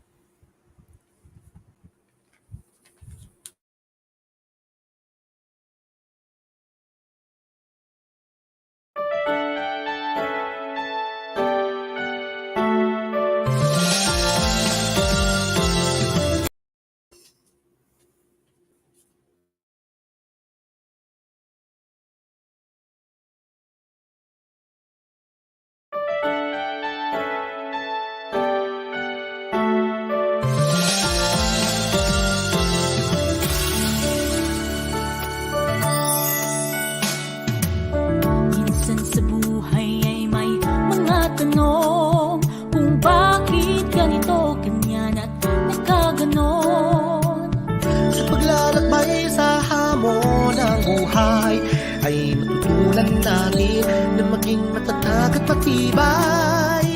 Sa kabila ng mga pinagdadaanan, sa pagbabahagi ng kaalaman, kaliwat kanan ng problema, ngunit kaagapay ang bawat isa. Makakayanan ko, makakayanan mo. Mga unos sa buhay ay malalagpasan to, basta't magtiwala. Tayo'y may pag-asa. Asahan mo, kami ay gagabay sa'yo. Liwanag ay abot sa anumang sulok ng mundo. Kami may tiwala, tunay na pinagpala.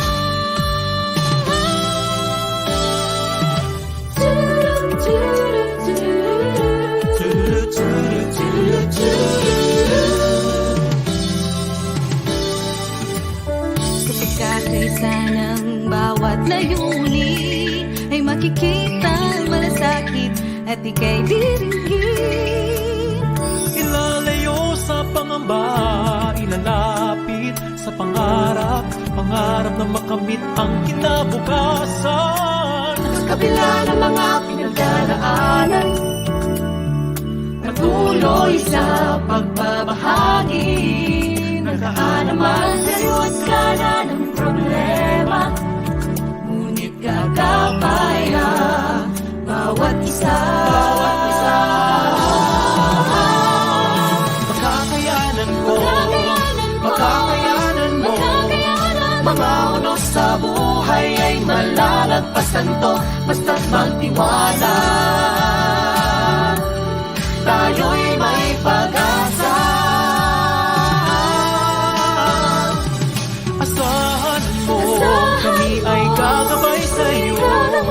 Liwanag ay abot saan magsulok ng mundo. Kami may tiwala, tunay na pinagpala. Sa palipas ng oras ng buhay, baon-baon ang kaalamang hatid ng ating gabay.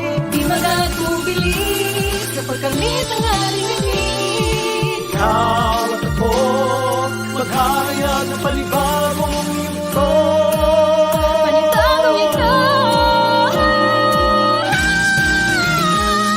Makakayanan ko, makakayanan mo. Mga unos sa buhay ay malalagpasan to, basta't magtiwala. Tayo'y may pag-asa. Asahan mo, kami ay gagabay sa'yo. Liwanag ay abot saan ang sulok ng mundo. Kami may tiwala, tunay na pinagpala.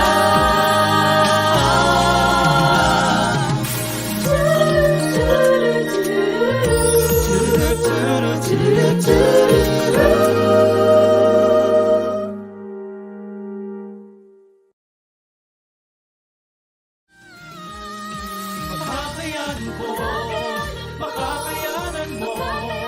Mga unos sa buhay ay malalagpasan to, basta't magtiwala.